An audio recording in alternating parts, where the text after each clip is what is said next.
Charles Justin paused briefly in the encroaching darkness to look at the north front of the old State House in Boston.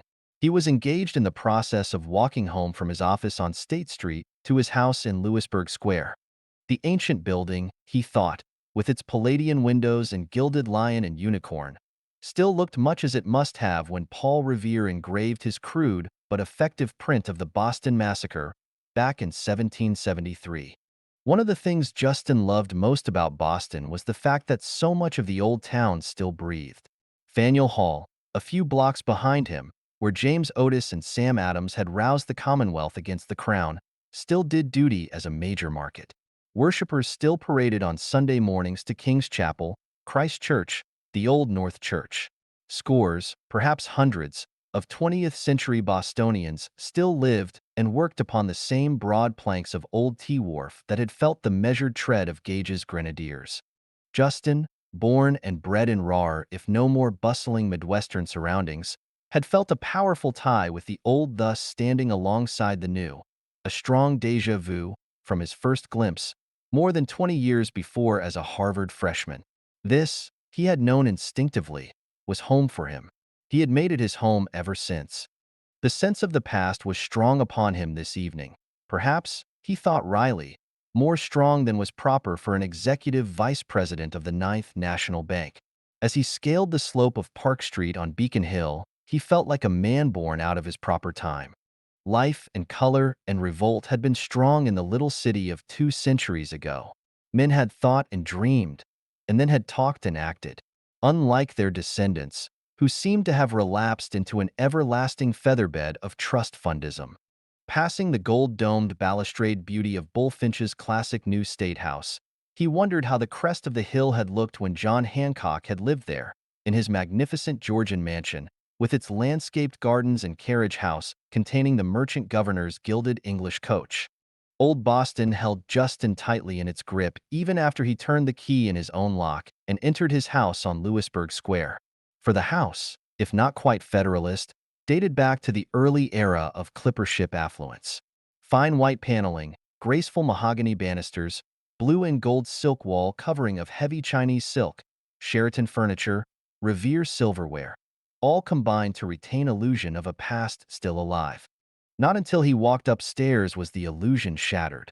And again, it was not the room that shattered it, for graceful mantel above gently roaring fire, fine old furniture, and a pair of glowing Copley portraits on the west wall maintained the dream. It was the two persons awaiting him there that spoiled Justin's vision of time past relived. Jack Fellows joggled cubed ice in a broad-beamed highball glass in front of the fire, as modern in his midnight blue dinner jacket and soft white shirt as the post-Freudian psychiatry he practiced.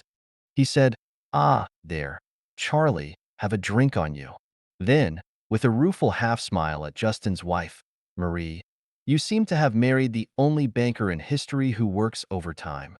In an ice-blue satin dinner gown, Marie Chandler Justin was as brilliant as a candle's white flame, and even less warm.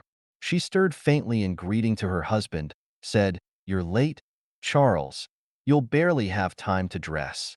Justin reached for a drink that stood ready atop the red lacquer Chinese cabinet some ancestor of his wife's had brought from Canton. He said, "Sorry, I forgot about the Iveson party. I don't think I'm up to it tonight. You two will have more fun without me." Marie pouted prettily, said, "But, darling, I'll have to explain to everybody, and they'll all think the most horrible things." "Let him," said Justin bluntly. He turned to Fellows, added, "By the way, how are you coming along with Marie's psychoanalysis?" "These things take time," said Fellows. "So I understand," said Justin. Some devil prompted him to add, "I've heard that some women wear out 2 or 3 psychoanalysts in a single lifetime." "Charles." Marie looked warningly up from the pleats in her skirt. "Really, Charles." Fellows sounded hurt. "Sorry," said Justin. He decided to jump the conversational track before there was a wreck. "Henri Du Bois visited me this afternoon." "You mean the Golden Rule fellow?" the psychiatrist inquired. "Interesting phenomenon of our times. What sort of chap is he?" Justin thought back to the soft-spoken man who had sat in the white leather armchair on the far side of his desk, the man who had asked him for $2 million to support his missionist movement. He thought back to the meeting in the garden he had attended the night before. A meeting attended by 20,000 quiet, intent, hopeful people, by many thousands more who had listened via loudspeakers outside in the streets. Henri Du Bois did preach the Golden Rule, the ideals of cooperation and humanity toward one's fellows, as the world's only salvation. It wasn't quite that simple, of course, but the Golden Rule was its essence, a golden rule to be practiced not merely in church on Sundays but 7 days a week. And missionism, as preached by Henri Du Bois, was sweeping the country. Du Bois had received more than $50,000 in spontaneous gifts from the lecture the night before, and before noon that day. Yet he felt unable to spend it in support of his movement, lest such spending should lend aid to possible smears of fraud and graft later. And Du Bois needed $2 million. He wanted the bank to use his huge backlog of contributions as collateral on a loan. "It will save you many times that sum," he had said, leaning forward and resting a forearm on Justin's desk. "Consider, missionism's widespread adoption will mean cooperation rather than competition. It will mean that, instead of wasteful conflict between selfishly warring groups, say of contractors versus unions, you'll have voluntary union. It will mean, to take a specific instance, Justin was still, of more than half a mind to grant the evangelist what he asked. For missionism was catching on, would soon be sweeping not the country but the world. Yet Corinne Forrester, Du Bois' woman, had come back later to ask Justin to refuse the loan. Dark, slimly flamboyant, a smoker of dark Cuban cigarettes, Mrs. Forrester was a factor to be reckoned with. She had left her gloves, deliberately, he suspected, had returned for them and said, "Mr. Justin, I have loved Henri Du Bois for more years than I intend to admit. Until recently he has loved me as well. Now, thanks to missionism, I am losing him. I gave up a perfectly good family and home and husband for Henri, but I cannot compete with millions of rivals. I'm not an ingenue any longer, and I am not the sort of woman who can exist for long without a man." "This hardly seems to concern," he had begun. And, dark eyes disturbingly fixed on his, she had said, "Mr. Justin, you're not the sort of man who should live long without a woman.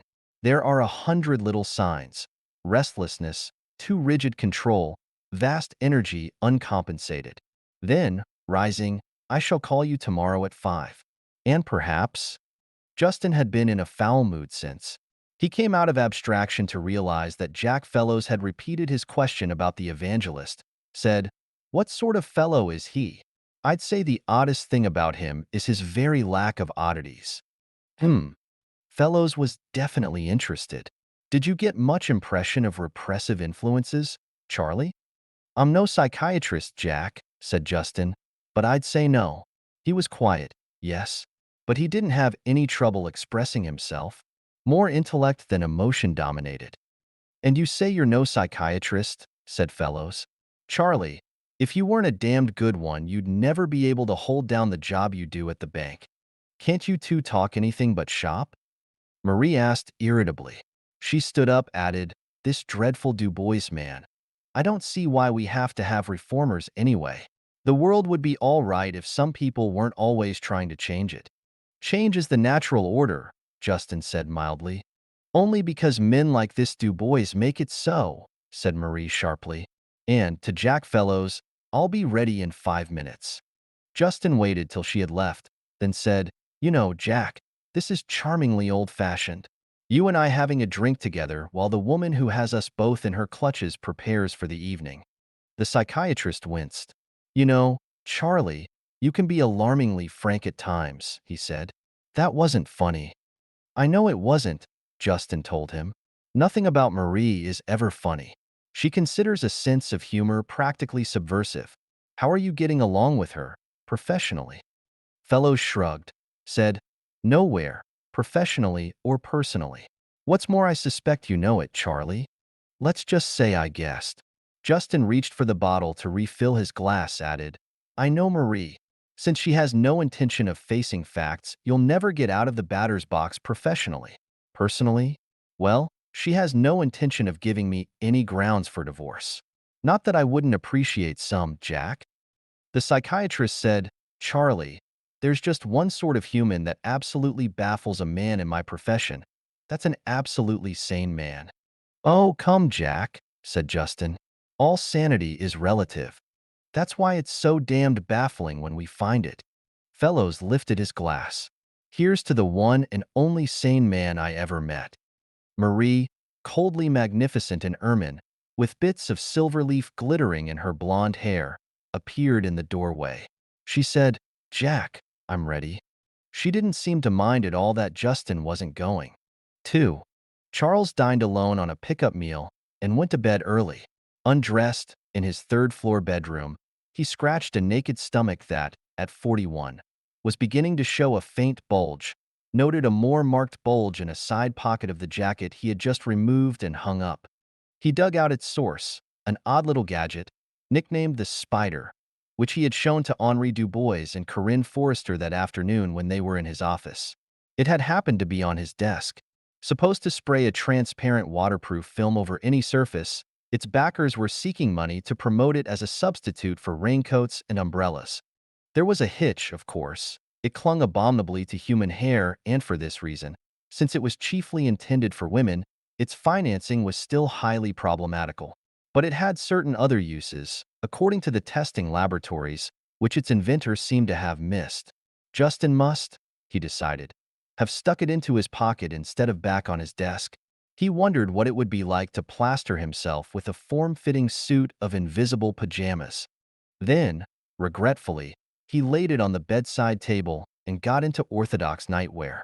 After settling himself with twin pillows, he reached for a well-worn copy of Esther Forbes' Paul Revere and the World He Lived In, began to browse through its vivid pages. Again, old Boston came to life. Church bells pealed. Small colored sweeps carried their brooms through the cobbled streets. Fish vendors shouted the merits of their wares.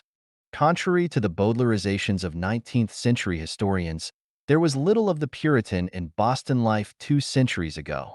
Chaperones were unheard of north of Spanish territory, and the powerful rum of Medford and Newburyport was the staple festive drink of a generation which would have considered cola depraved.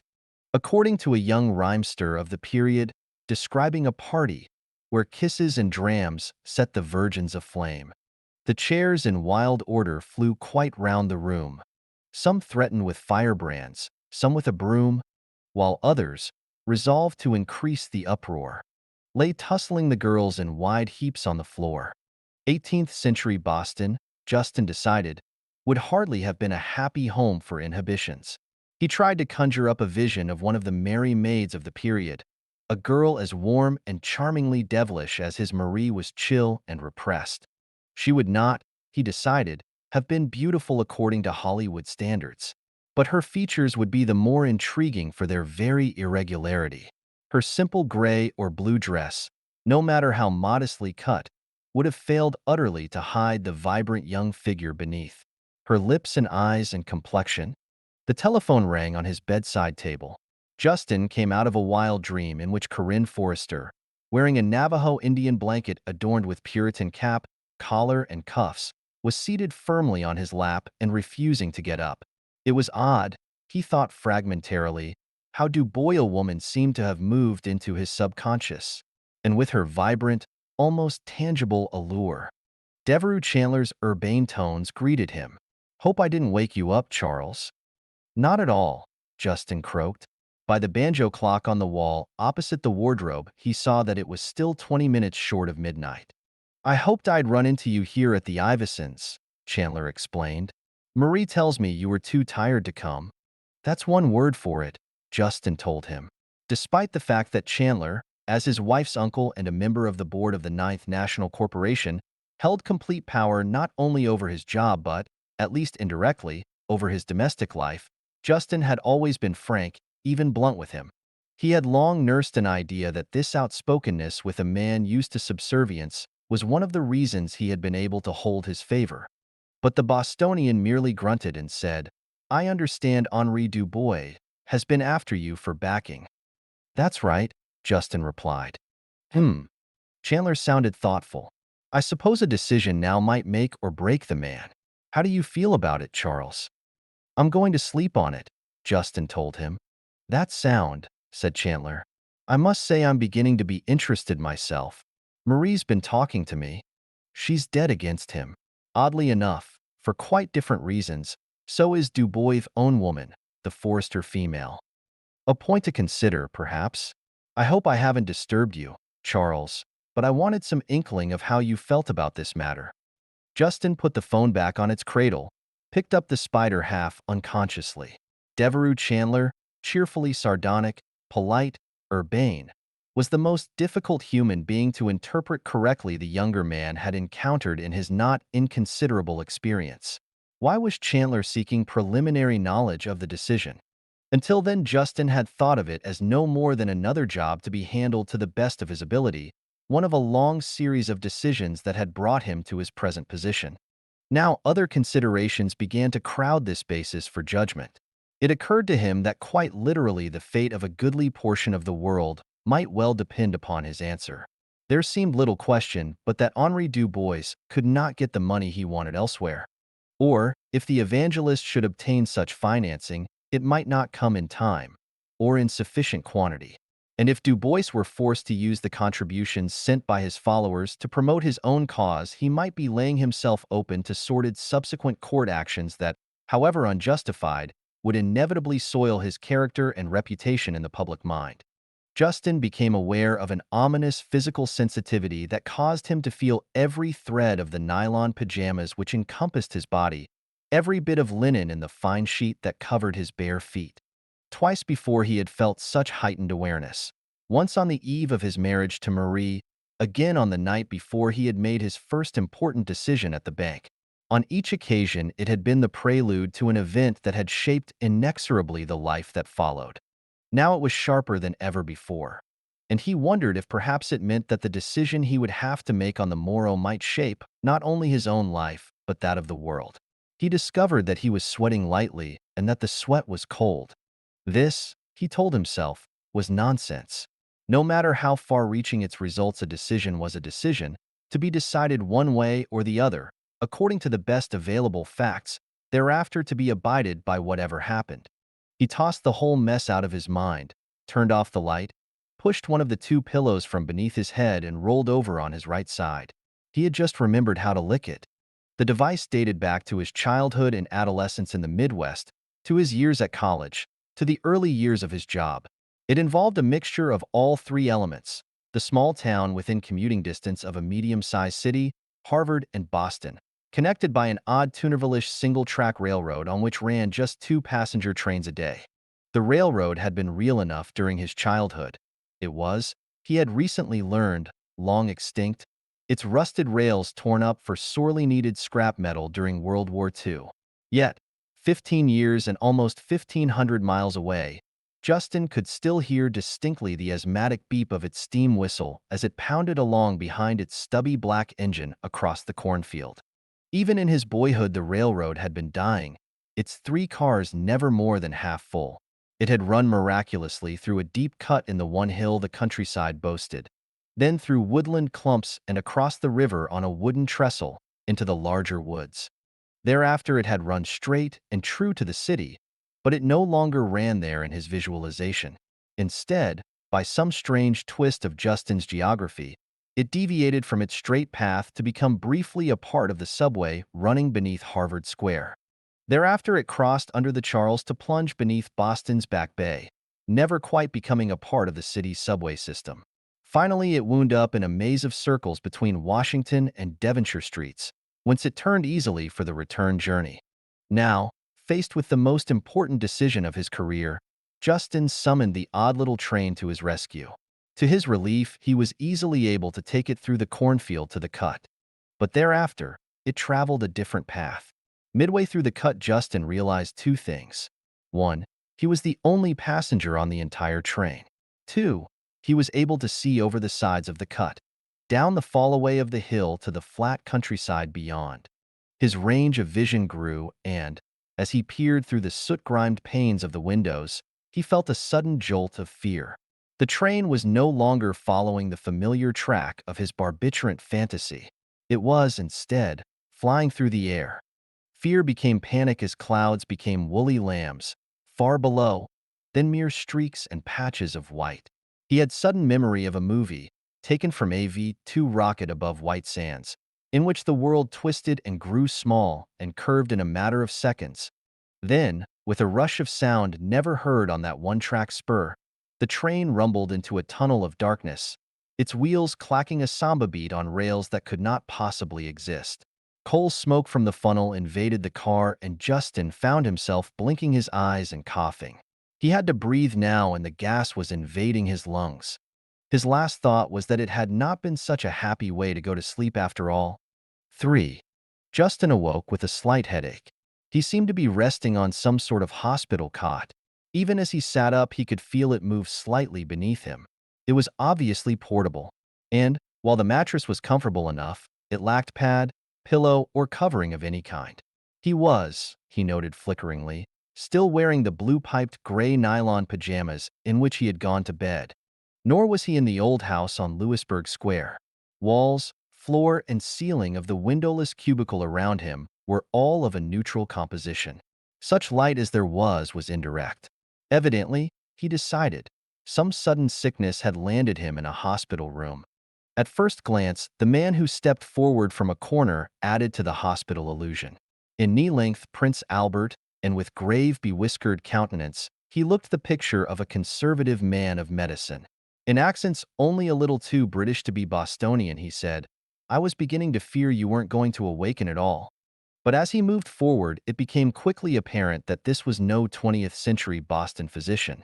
His hair and whiskers were of much too full and luxurious a cut, the octagonal steel-rimmed spectacles upon his nose much too archaic, as was the upright stiff collar that held his black ascot tie and his Prince Albert itself.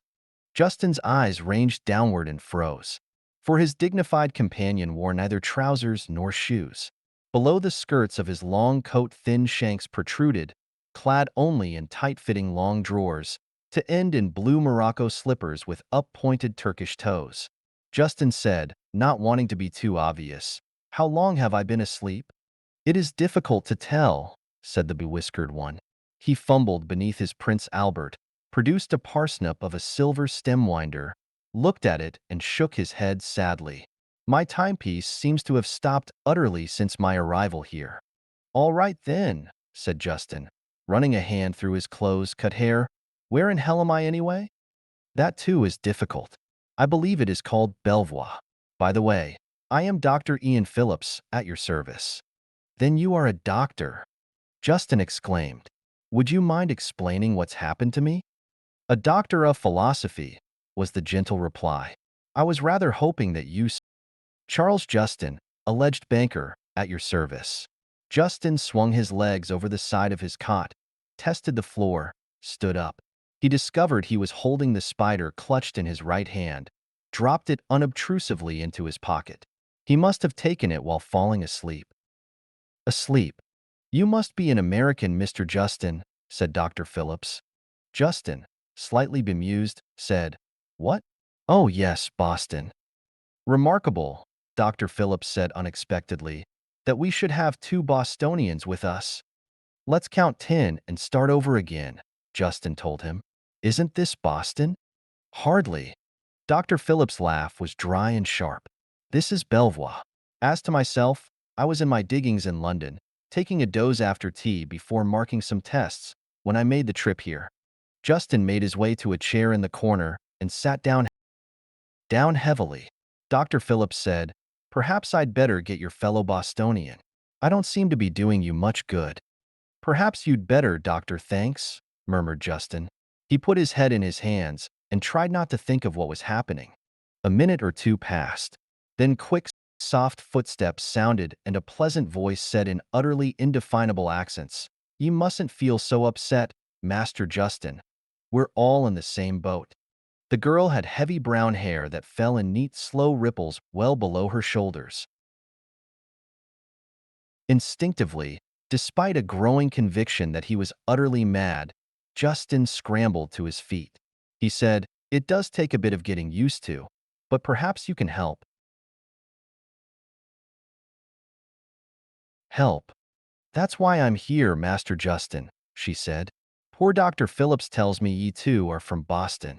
I must say I do not find your countenance familiar. Her accent, her phraseology, both were alien. As, come to think of it, was the nightgown she was wearing. Yet it was of a piece with his own pajamas and the dignified Dr. Phillips' lack of trousers. And those pockmarks, Justin studied them, then felt a surge of excitement. He said, "Pardon me for not knowing your name, but—" "Deborah Wilkins, spinster, of Prince Street," she cut in. "But," he went on, "would you mind telling me, Miss Wilkins, just when it was that you were brought here? To Belvoir? Why, I retired to my bed on a February evening in 1761 to dream of the great white ship that would carry me far from prosaic Boston to some fine city overseas, instead of which the ship brought me here to Belvoir." "I'll be damned," said Justin, stunned not only by the date of Deborah's transfer to Belvoir, but by the similarity of her experience to his own. "Methinks we are all damned," said Deborah Wilkins. "Certes we are not in heaven unless our good pastors have been led sorely astray. And if they have been led astray, they must indeed be tools of the devil, which leaves us small chance of salvation." There was a neat syllogistic logic to her reasoning that brought Justin up short. This girl, who or whatever she might be, possessed both fearlessness and intellect. He said, "You don't seem to be afraid of hell, Deborah." An unexpected dimple appeared in one smooth cheek. She said, "Thus far there seems little to be afeared of, Master Charles." Then, eyeing him with frank curiosity, "What sort of attire are ye clad in? I have seen naught like it." "I might say the same of yours," he replied as frankly. She blushed. "And your accent, surely 'tis not Boston." "It has a Midwestern base," he told her. Then, "But yours too is strange, Deborah. You see, I come from a time almost 2 centuries after yours. And as for my attire, like you I was snatched from sleep to come here. These are what is known as pajamas." She came forward, fingered the material, said, "They are as fine as silk, yet they are not silk." "If I told you what they were made of you wouldn't believe me," he said. "It is called nylon, Deborah." "A strange term," she said thoughtfully. Then with a sudden flash of blue eyes, "Methinks ye make free of my name for a man so young and so recently acquainted." "I'm not so young," he told her. "I'm 41. As for calling you by your first name, if you object—" "Nay, to what avail?" she countered, blushed again, added, "Surely ye must be an agent of the devil himself, Master Charles. Ye look no older than 25 or 6. In 200 years we have learned to take rather better care of ourselves," he added gently. "We don't age quite so fast." "And ye are women?" The question was blunt. Justin said, "And are women too. Few of them show much age until they are in their 40s, some not even then. Methinks I would appreciate ye our time, if indeed it is ye our time," she told him. "But come, ye must be hungry." Her remark made Justin conscious of the headache that was plucking at his temples. He said, "Come to think of it, I'm starved." "Then follow me, Master Charles," she said, moving toward the doorway. There she paused, turned to study him again, added, "But surely ye cannot be 41. Ye look such a young man." "I'll see what I can do," he replied. "Lead on, Macduff." He followed her down a long corridor, off which other cubicles opened, similar to that in which he had so recently awakened. And he noted that her walk was light and graceful, that her ridiculous tint of a nightgown swayed as she moved to suggest her figure filled only a fraction of it. He said, "Why did you starch that ghastly gown, Deborah?" Without turning, she replied, "Mother made me do it. She is much afeard of my worldliness." A couple strolled out of one of the cubicles ahead of them. The man wore the brief belted tunic of an ancient Roman. His hair was short, his broken-nosed Latin features bordered by what looked like gigantic spit curls.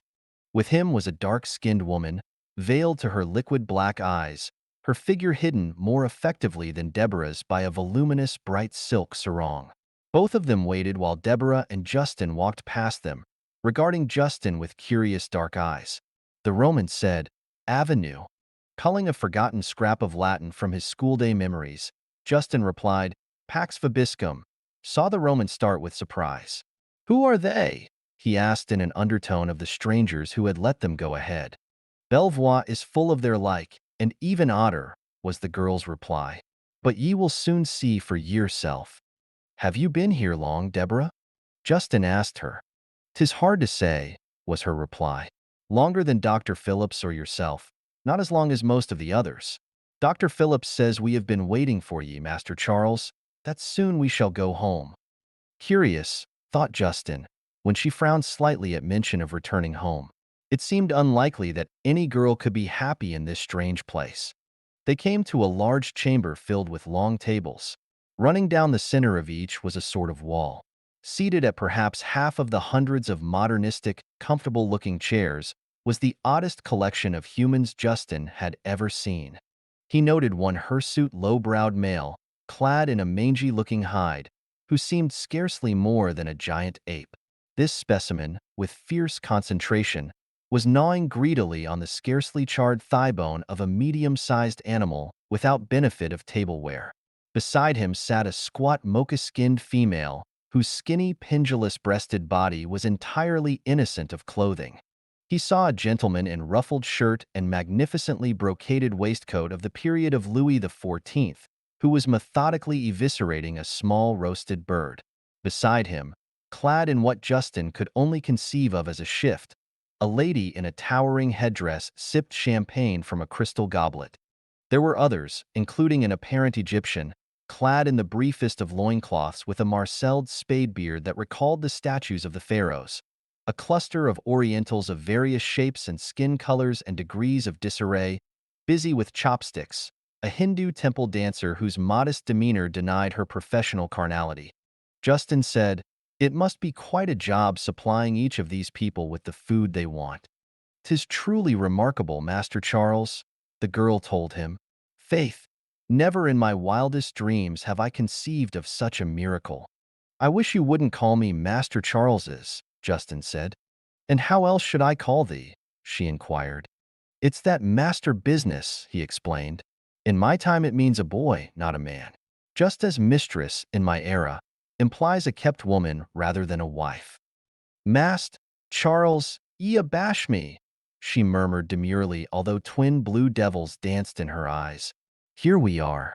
She had led him to the far end of one of the long tables, at which a small cluster of oddly assorted folk were seated.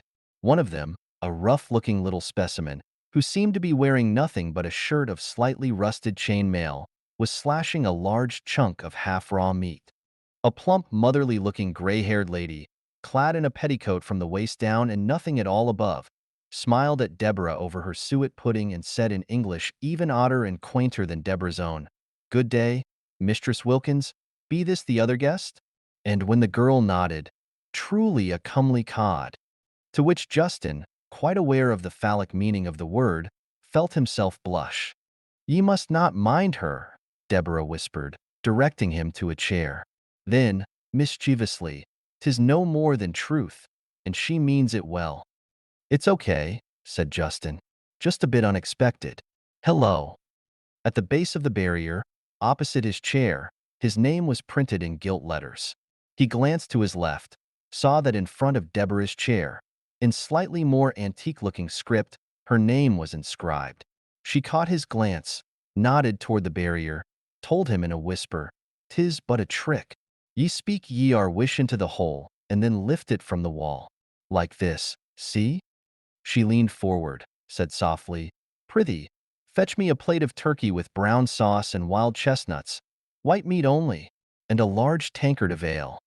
Justin blinked, saw Dr. Phillips waving a friendly fork at him from a half-dozen places further along, decided to do things up right. He said, "One double Gibson, extra dry." As he spoke, a light went on in front of Deborah, disclosing the apparently solid barrier to be transparent. A window, reminiscent of similar windows in a New York City automat, opened, and from a compartment behind it the girl took out her food and put it on the table in front of her. She had been given a savory-smelling, well-heaped plate of turkey, gravy, and chestnuts, a fine pewter tankard of ale, along with antique-appearing knife, fork, spoon, and ringed napkin. She picked up her fork, gestured toward his own section of the barrier. He followed her motion, saw an enticingly pale dry Gibson awaiting his disposal. Taking it out, he toasted Deborah, who lifted her tankard, then asked, "Prithee, what is that?" "A cocktail," he told her. He pushed it toward her, ordered another for himself. Deborah sipped it, made a face, then sipped again. "Why?" she exclaimed. "'Tis like strong rum. I must tread warily, or my poor head will spin like a windmill." "Right," he told her. Finishing his drink, he ordered himself a small steak, medium rare, with mushrooms, soufflé potatoes, and a tossed green chef salad.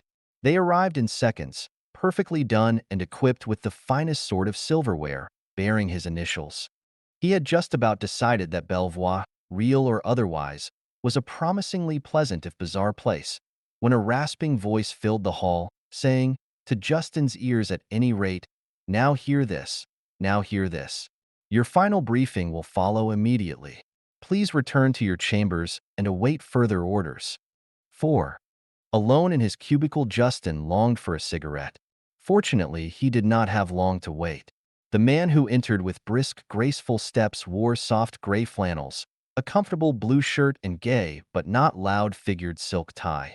He glanced quizzically at Justin, drew a silver cigarette case from a jacket pocket, offered one to Justin, took one himself, lit both with a silver lighter.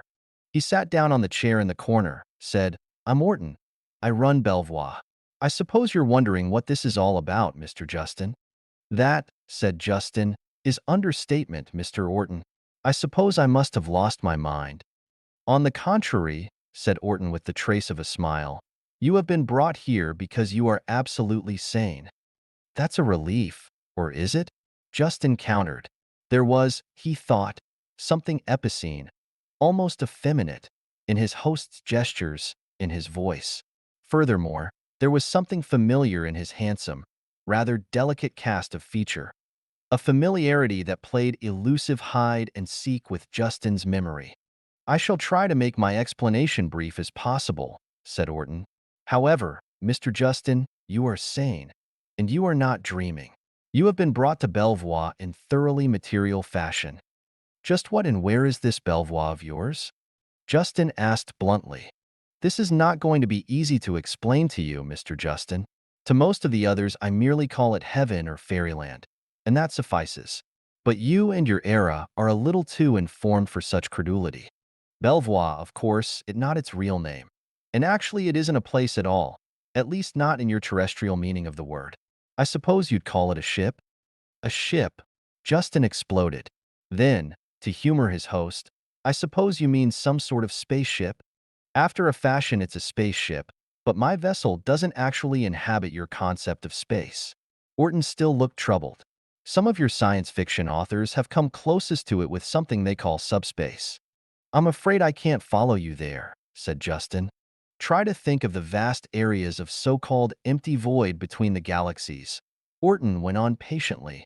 "Try to consider that these areas are no more empty than the areas between the stars visible to you in your telescopes. My universe might be called the other side of the universe, if you can think of the universe as a coin." "I understand, a little," Justin told him. "Now tell me, why are you here? And why do you want me?" Orton flicked ashes on the floor, which immediately absorbed them. He said, "I have been sent here to prevent your planet from destroying itself and probably forcing your sun into nova. For while your sun is not a great star, it lies in an area correspondent to one of the most congested and thickly settled areas of my universe. It is not supposed to go into the nova stage for some billions of your years. Should it happen in the near future, as it will if my mission is unsuccessful, something like catastrophe will result on the opposite side of the coin." "How can you be sure it will happen?" Justin asked quietly. "Because, thanks to certain differences of structure between our universe and yours, we can follow the whole stream of your time," Orton replied matter-of-factly. "Your past, of course, is not dead. You have already seen proof of that here on Belvoir, nor is your future yet unborn. In short, the past still exists, the future does exist." "In that case," said Justin, "why don't you give up and go home?" "Because," Orton's sincerity was self-evident, "neither your past nor your future is immutable. Needless to say, we do not believe in altering history on any world unless it must be done to avert needless disaster. It is my mission to alter both Earth's past and its future by affecting the course of the key events of your history. It sounds like rather a large order, said Justin. It is, Orton replied simply. While our time span is far different from yours, I suppose I have existed for several thousand of your years. It is the first such assignment in my memory or that of my mentors. Then you cannot follow your own past and future, said Justin. Unfortunately not. Orton looked unhappy. No species has ever been able to do that reliably. We are all trapped within the span of our own time. But yours is so infinitesimal to us that we are able to read it easily, just as your scientists can read and to some extent predict the lives of fruit flies. Not a very happy simile, Justin put in. My apologies, said Orton. In the matter of size between us, there are no such discrepancies. It is wholly a matter of temporal maladjustment, and it is my theory that the shortness of your lifespan is responsible for the self-inflicted doom that threatens not only your world and your sun, but a number of ours. You might have something there, said Justin, but what in hell do you want us to do about it? Live forever? It is precisely because you cannot, Orton told him, that I have been sent to rescue you from your predicament, with the help of each of you summoned here, of course. And just how do I figure in this mission of yours, Mr. Orton? Justin inquired. You have been brought here because a fanatic named Du Bois appealed to you for financial backing during what seems to you to be yesterday afternoon, Orton informed him. So, said Justin thoughtfully. He's that important? He will be, replied the other, if you give him the money he is seeking, and I have received information that you intend definitely to come to some sort of arrangement with him. Justin said, I must say, everyone seems to know more about my intentions than I do myself. But let's say I do arrange to let him have some money. Just how is that going to drive the sun into Nova? Henri Dubois, Orton stated, is perhaps the most dangerous type of madman that exists. His madness takes the form of a fanatical oversimplification of the virtues through which mankind can hope to attain happiness. I have already considered that angle, said Justin. I feel certain you have, said Orton. However, it is not Du Bois' oversimplification that represents peril to your world and mine.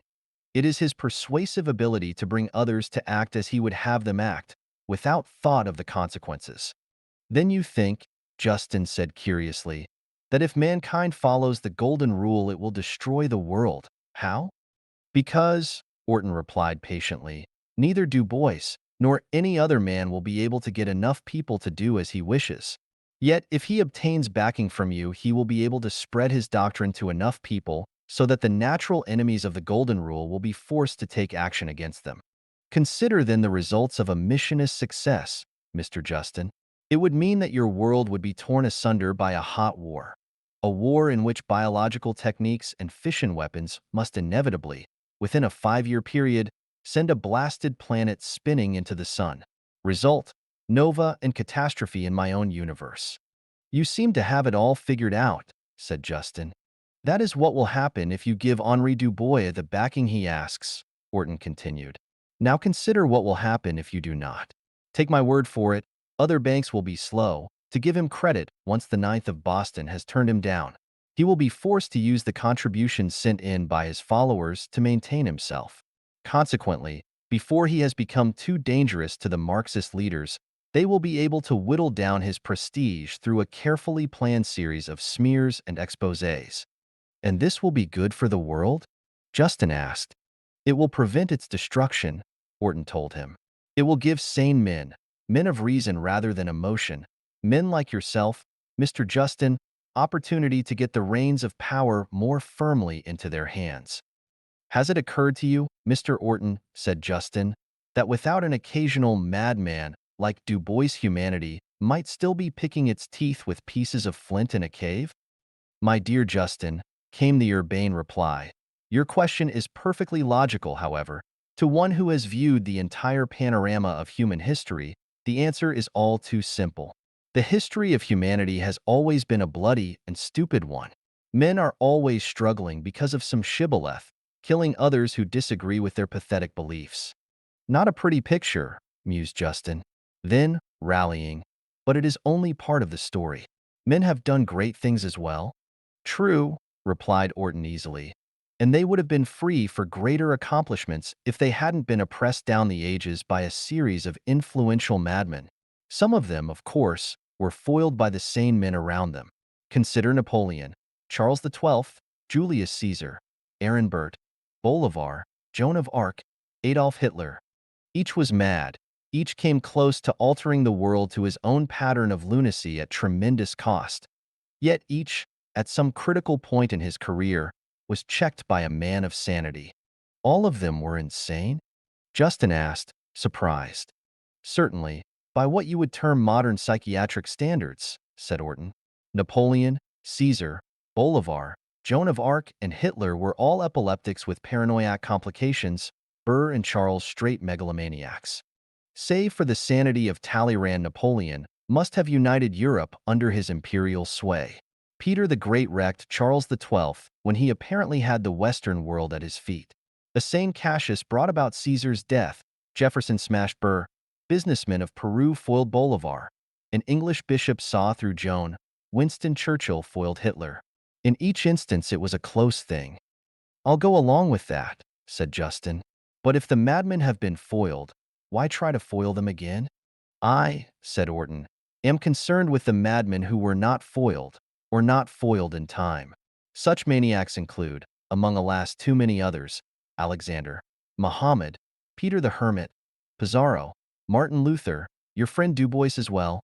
Alexander was killed by peritonitis in his 30s, said Justin doubtfully. He did not die in time, replied Orton firmly. Not before the terror of his name was so implanted in the Near and Middle East that for centuries it caused Asiatics to be overwhelmed by a shadow of fear they could not hope to overcome with reason. You've certainly been taking a dive into our history, said Justin uneasily. I don't suppose you'd tell me how that is done. Orton said, gladly, but I fear my explanation would do you little good. The process involves an alteration of atomic structure that can be achieved only in the subspace that is my native universe. Then, abruptly, I hope, however, that the explanation I have given you, along with the fact that I consider your current problem sufficiently important to bring you to Belvoir, has revealed to you how vital it is that you refuse Henri Du Bois any important funds. It has raised another factor worth consideration, said Justin equivocally. I have noticed that you bring people to Belvoir only in their sleep. Would you object to telling me why? Hardly. There was a rueful twist to Orton's half-smile.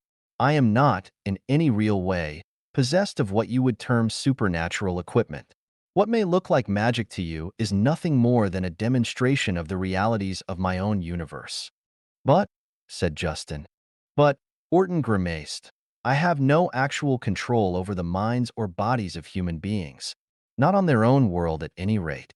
Incidentally, I have no control over your mind here on Belvoir, though actually, while here, you are in my type of space rather than your own. However, I can attain control over you when you are in the process of drifting into sleep, and then only when the distraction of some impending judgment has lowered your normal psychological defenses. In your instance, as in all others, I was forced to enter your mind through a dream, but surely you remember. It scared hell out of me. Orton looked regretful. Unfortunately, there is a slight narcosis necessary to effect a transfer from your atmosphere to that of Belvoir, he said. It usually takes the form of unconsciousness, as far as the subject is concerned, most easily connected with the dream involved. A number of more primitive folk seem to have imagined themselves drowned or consumed by wild beasts or fire, poor devils. And you say all of this odd assortment you have brought here, is made up of sane men and women? Justin asked. My dear Justin, Orton looked pained. You must be more tolerant. Mind you, these people have been culled from all of human history. You must have seen quite a variety at mealtime. Quite, replied Justin. Incidentally, your feeding arrangement is ingenious, to put it mildly. How do you know I shan't take advantage of it to get drunk and foul up the assignment? Orton laughed openly. My dear Justin, he repeated, you are a sane man. Mr. Orton, said Justin, from what one or two of the others have said since I got here, I am the last one they are waiting for. That, said Orton, rising from the chair, is entirely true. Justin gulped as the implication sank home. If he were the last, it meant, as his host had already implied, that the sands of Earth, or at least of human existence on Earth, had about run out. It implied that his was the ultimate decision upon which the final fate of the planet hung.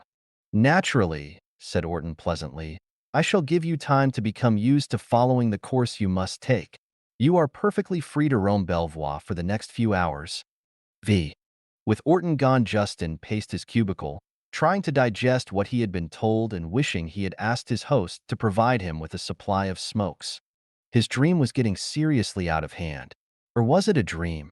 It occurred to him that if not a dream, it must be madness. And then, for the first time, he began to wonder if the journey by train through space, if Belvoir and its inhabitants, especially Orton and the assignment he had outlined, might not be real after all. Even before the gates of fantasy closed behind him, Justin had recognized that his decision to back Henri Dubois could well be the key to the entire future of missionism. As such, it was entirely possible that upon that decision might depend the immediate future of humanity, if humanity still had a future. Perhaps some of these others had played similar roles in their otherwise inconspicuous lifetimes. He made up his mind to find out, walked toward the door of his cubicle, almost bumped into the trouserless Dr. Phillips, who chose that moment to enter. I was about to go looking for you, Justin told him. Come in. Phillips entered. He said, I take it you have been visited by our host, like the rest of us. You mean he visited you at the same time he was talking to me? Justin asked, surprised. He is a gentleman of remarkable abilities, Dr. Phillips told Justin, sitting down as he spoke on the chair. Of course, it is some form of mass mesmerism. Possibly, Justin replied cautiously. It can scarcely be anything else, Dr. Phillips informed him. Until my enforced visit to Belvoir, I have been inclined to regard all such marginal devices as fraudulent. Now, it could have been something in the food, Justin suggested. But that's a technicality, Doctor. What interests me is the nature of your assignment, if you don't mind telling me about it. Dr. Phillips laughed, a shrill bark of embarrassment. He said, Not at all, Justin, not at all. I'm a university don, you know? He sighed. Fusty sort of work, but it maintains me. At the moment I've been serving as temporary dean of admissions. When I retired for my nap, he looked with more puzzlement than abashment at his trouserless shanks. I was on the eve of tackling a batch of applications for the new semester. Beastly repetitious sort of work. He sighed again. And Orton has asked you to grade some student's paper in a certain way for the good of the world? Justin asked eagerly. Dr. Phillips blinked behind his spectacles. My word, he exclaimed. How'd you know that? I didn't, Justin told him drily. I merely surmised it from the nature of my own assignment. Could you give the details? Certainly, Justin, certainly. Dr. Phillips paused to check his memory. Then, it was a black chap, a Hindustani, a most repulsive little fop. His record and paper were excellent, of course, but there's more than marks to a university. What? Oh, quite, said Justin. Would you care to tell me his name? Not quite proper, is it? Dr. Phillips looked distressed. But I suppose there's small point in discretion. Chap's name was an odd one. He looked distressed, added a trifle uncertainly. Believe it was Muhammad or something like that. Last name was like that river in India where the Hindus all take their annual bath. Justin said, Muhammad Ganges? It would be Mohandas K. Gandhi, wouldn't it? Dr. Phillips regarded him with admiration, said, Bless my soul, that was it. Though how on earth you ever knew it. He made quite a mark for himself in the world during the first half of my century, Justin told him. Then, one more question, Doctor. What does Orton want you to do about him? Flunk him? My dear fellow, how can I flunk a chap who isn't even a student? Dr. Phillips' tone was mildly reproachful. No, all he wants me to do is refuse him admission to the university. I was already of half a mind to do so anyway. Can't think why Orton should go to all this trouble. Probably he just likes to be sure, said Justin. Within him a glow of fresh exultation was forming. Each of them had been brought here because, at some time or other, he had made a decision favorable to one of the so-called madmen. But Phillips was asking him about his own mission. Justin told him as briefly as politeness allowed, was pleased when Dr. Phillips seemed to consider it unimportant compared to his own task. His visitor rose, evidently prepared to leave, and Justin said, "Doctor, where can I find our mutual friend Miss Wilkins? I'd like to know what her problem is." "A very sad case indeed, poor young woman," replied Dr. Phillips, shaking his head mournfully. "Perhaps the company of a young man like yourself will cheer her. 3 doors down to your left. You can hardly miss it." Justin found Deborah lying on the movable cot in her cubicle. Her head was resting on her hands, her blue eyes staring frankly at the ceiling. Her bare feet were crossed and, starch or no, her absurd nightgown had hiked up sufficiently to reveal a pair of lower legs both shapely and attractive. He stood in the doorway, staring at her, and wondering at the nature of an assignment that could reduce her native gaiety to what was evidently a mood of deep misery. Some small sound made her aware of his presence. She turned her head to look at him, gasped, sat up quickly and pulled her gown down over her ankles with an automatic gesture. "Nice legs," he told her with a smile. "It's a shame to hide them." For a moment he thought she was going to be angry. Then humor danced in her eyes and the dimple reappeared in her cheek. But she said quite gravely, "I've often thought so myself, but Mother would birch me for the very thought." Then, regarding him with interest, "Now I know ye lied when ye told me your age. Since when has age been any stop to a man's admiring a pretty leg, or a pretty girl?" Justin countered. She giggled at that, then without warning became intensely serious once more. Somberly she said, "To my misfortune age in a man is no such barrier. Would that it were." "I gather your assignment has to do with an older man then," said Justin, unexpectedly seized with a pang of jealousy. She said, "I have no wish to discuss it." "My apologies," he told her. Then, "I've been granted permission to see a few sights. I wish you to point yourself my guide." "Gladly," she replied, shedding her gravity once more as she stepped down to the floor.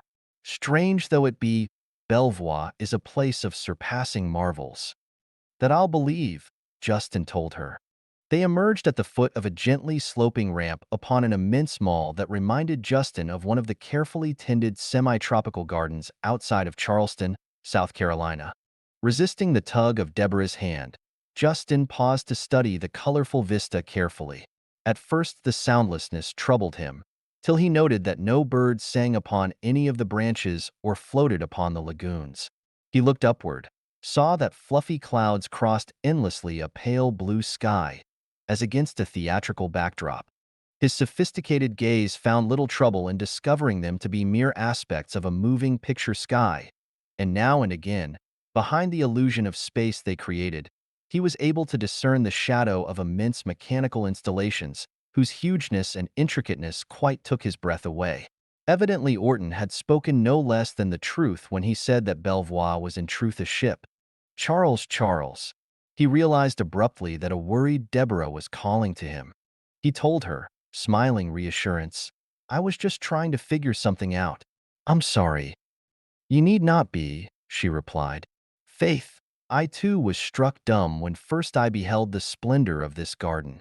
Come, let us explore its reaches." They walked on soft, warm turf that gave gently beneath their bare soles through what Justin decided must be a fair approximation of the average man's conception of paradise. However, the inmates of this artificial Eden were, to Justin at any rate, more Rabelaisian than godly.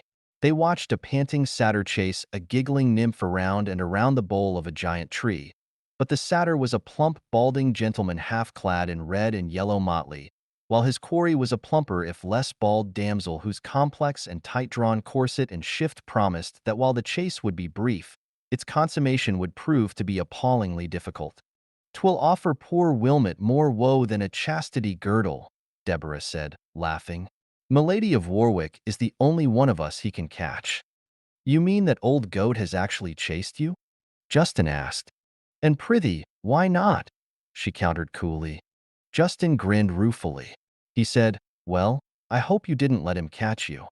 "That I have ne'er allowed any man," she replied quietly, and a shadow of sadness returned to haunt her fascinating face. They saw other bizarre sights in the Belvoir garden, and Justin was amazed, not to say appalled, by the casual sophistication with which Deborah either ignored or found amusement in what were to him appalling spectacles. He kept reminding himself, other times, other customs, but he was relieved when she drew him into a secluded arbor at the far end of the half-mile garden. There, without warning, she turned to him, put her arms about his neck, and lifted her soft, full lips to his. As he kissed her, and his arms and body discovered to the full what the starched deceptiveness of her ridiculous nightgown concealed, Justin felt a sudden surge of desire such as had not assailed him in years. He recalled, unbidden, what Corinne Forrester had said about his need for a woman, thought briefly of the purgatory in which his wife's frigidity had held him, then stopped thinking about anything but the sweetness of this unexpected and utterly welcome moment. Later, when some degree of sanity had returned to both of them, Deborah said softly, "Prithee do not think me a light maid, darling Charles, but I fear we have little time, and it was vital to me that I give myself to a man of my choice." "Debbie dear," he replied, ignoring for the moment the implications of her remark, "I think you're unbelievable. Being with you, holding you like this, is utterly fantastic. For in my own mind, I have long been in love with a girl of your own time and city." "Tell me her name," Deborah said fiercely, "and I'll scratch out her eyes when I get back." He laughed gently, replied, "She had no name, Debbie dear. I made her up myself, and now she is Deborah Wilkins." For that she kissed him and said, "But why, darling Charles, should ye dream of a girl of my time and my Boston? In truth, 'tis a horrid dirty town. You may not realize it, dear," he told her, "but you live in one of the most fascinating towns, in one of the most fascinating times of history." "Ye speak madness," she cried. "I speak truth. What in my time is history?" he replied. "Hasn't Dr. Phillips told you something of what happened?" "In truth he sought to, but I failed to credit him," she replied. "Ye mean that in ye our time, darling Charles, our colonies will have their own king?" "They'll have no king at all," he told her. He tried to explain something of the revolution, but so ingrained in her was the idea of monarchy that he finally gave it up and asked her to tell him what it was like to live in 18th-century Boston. "'Tis mostly cold and heat and discomfort compared to life here in Belvoir," she said slowly. "Always is something lacking for our ease. When the river and harbors freeze so that we may glide over the ice, then never is there sufficient wood for our hearths. Come summer and we suffer the heat of hell, save for the governor, with his apartment on Castle Island, where he can enjoy the cool harbor breezes, and the rich with their estates in Milton and Dorchester and even beyond." "But surely," he protested, "you have your good times. How about Guy Fawkes Day, or Cambridge during commencement week? How about bundling parties and vaccination parties and all the rest?" She turned her head away briefly and her eyes were full. She replied, "there have been good times and I've had my share. But for me they are over upon my return." "Is it this assignment Orton has given you?" he asked her gently. "Mayhap 'tis a part of my misery," she said. Justin may have lived a life of enforced semi-celibacy for some years, but he was neither a fool nor inexperienced where women were concerned. He thought, "Hello," and suddenly a new and warm excitement flared up within him. Despite the suddenness of their passion, despite the fact that she had claimed an ulterior motive in flinging herself into his arms, this girl loved him. Equally important, he was in love with her. 6. At their places before the magical barrier on the long table they had 2 daiquiris apiece, followed with melon and prosciutto, chicken marengo with white wine and grapes, avocado salad and spumoni. "Indeed," Deborah said, dimpling. "If this be the food of thy age, darling Charles, then Belvoir can be but a small miracle to thee." He shook his head and replied, "We do have what must seem miracles of living to thee, to you, Debbie. But Belvoir is years, perhaps centuries and billions of miles beyond our reach. So marvelous is it, in fact, that I'm becoming once more persuaded this is all a dream. Certainly," he went on softly, "I've dreamed for years of having a girl like you, dear. And you're here and seem to show a certain fondness for me." "Charles," she said simply, "don't jest about that." She regarded him gravely, then said, Prithee, Charles, if I be thy dream, then how is it that thou art mine? For surely, never in my deepest sleep have I e'er dreamed of a man like thyself. He reached out and touched her, and the softness of her flesh, beneath the now limp nightgown, was as real as the touch of his own. Sudden terror struck him as he accepted emotionally for the first time the fact that Belvoir might not be a substance created by his own subconscious. If Belvoir were real, then he would never see her again. Charles, darling, are you ill? He looked down, discovered that he was gripping the dessert spoon in his fingers as if it were a weapon. He unlocked clamped jaws and said, "Sorry, Debbie, I'm okay. Now, I'd like to take a look at the arrangements Orton has made for our return." She rose quickly and he followed her out. The gates to and from Belvoir, she showed him, were directly opposite the cubicles, one to each cubicle. Deborah entered the one opposite her own chamber, revealing a featureless room, just large enough to contain her portable bed. At its far end was an opaque wall. She shivered, said softly, "I like not this place, Charles. Yet it is through these chambers that all of us were brought to Belvoir, through them that we must make our return journeys. Charles, I am afeard." "You and me both," he told her. "Come on to my place, and let's see if we cannot dope something out."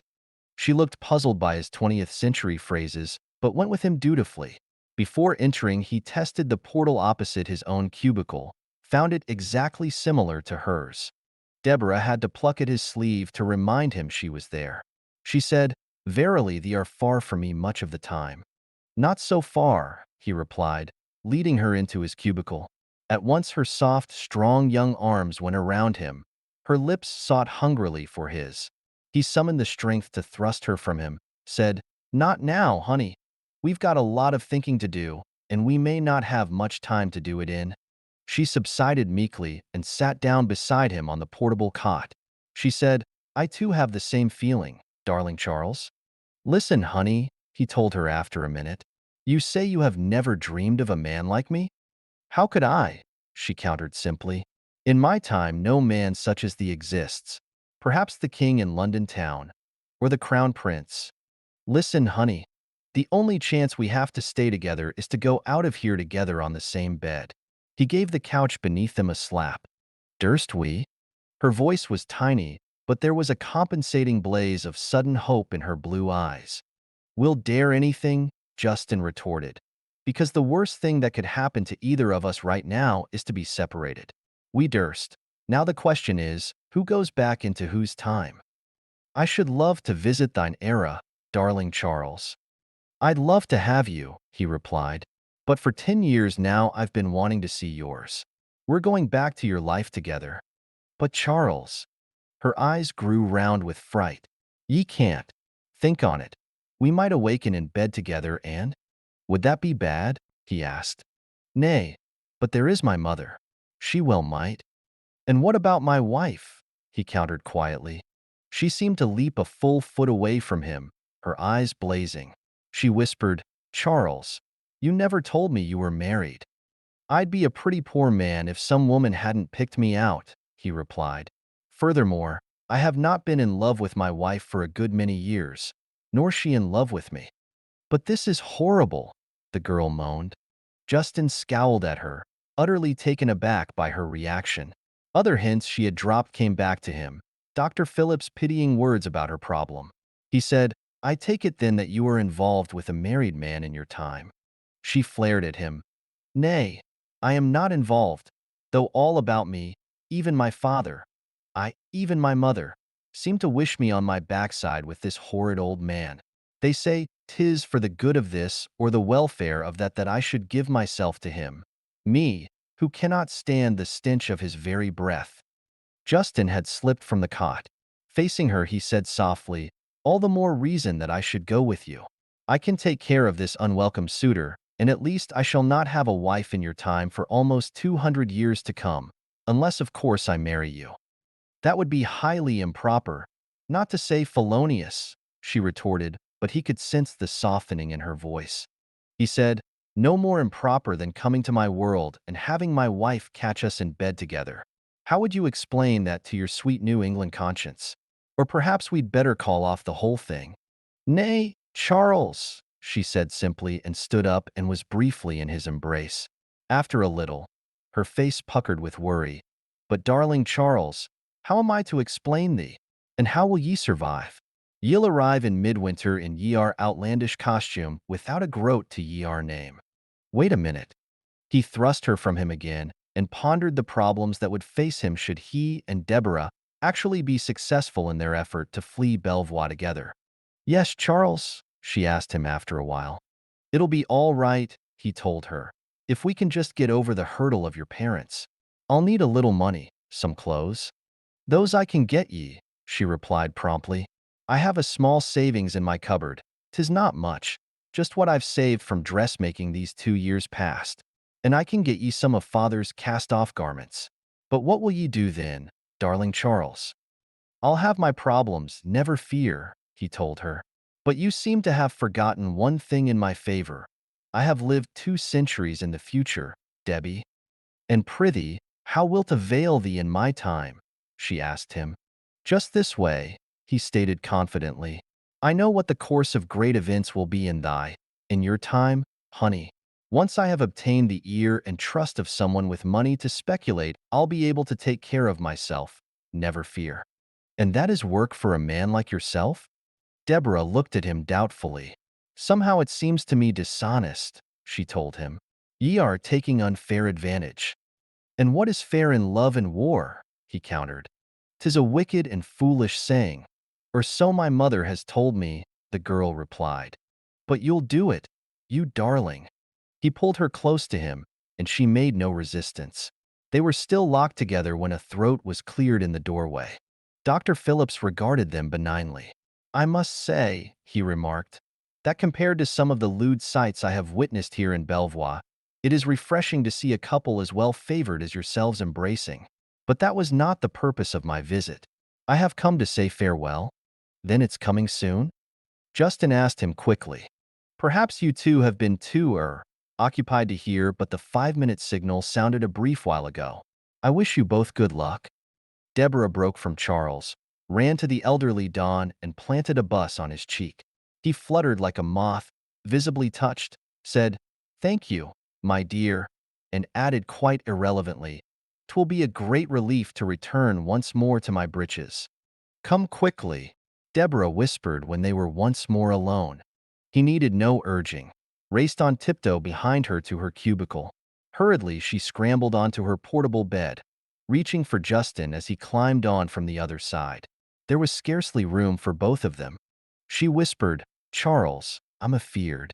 We're together, darling, he whispered back. She was silent for a brief while. Then she whispered, Have ye no children? None, he replied. Marie has no wish to spoil her figure. For some reason this seemed to dispel both Deborah's jealousy and guilt. She held him closer still and murmured, Poor darling Charles. No wonder ye dreamt of other women. No wonder, he replied, scarcely knowing what he said. For at that moment sleep crept over him irresistibly. Once again he was in the extinct odd little train, emerging from the choking tunnel. Miraculously, rumpled nightgown and all, Deborah was with him. Her blue eyes were red with smoke, and she was coughing and frightened. She managed to gasp, What is it? What is this horrid thing? He held her close and said, It's a part of my dream, darling. Even as he spoke and wondered how and why his dream should be dominant, it changed. The rectangular windows of the old wooden coach grew indistinct. The car roof seemed to grow dimmer, finally to vanish altogether. Against the starlit black of space were outlined the spars and ropes and masts and sails of a full-rigged sailing ship. They stood on its gently rocking poop, and forward and below Justin could make out the waist and beyond, the rise of the forecastle and the sharp lift of the sprit from the bow. He looked at Deborah, saw how the breeze caught her hair and whipped it like some magnificent pennant of brownish gold, and saw that she was speaking to him, crying, This is my dream, darling Charles, and I like it far better than thine. So do I, he replied, overwhelmed utterly by the miracle. They floated slowly down until the sky once more was blue above them, first a dark, unlikely blue, then lighter and increasingly familiar in hue. Once more Justin saw the earth flatten out and the first white woolly clouds appear. But from then on, all trace of similarity with his own dream ended. They were entering Boston Harbor, and in his excitement, Justin held Deborah's hand so tightly that she cried out, and he relaxed his grip with a murmur of apology. "Castle William," he murmured as they swept past the chief harbor fortification, from which an English ensign flapped gaily in the breeze. Where the south end now rests was only water, and, beyond it, the highlands of Dorchester and Nantasket rose in wooded splendor, innocent of the grime of industrial tenements and factories.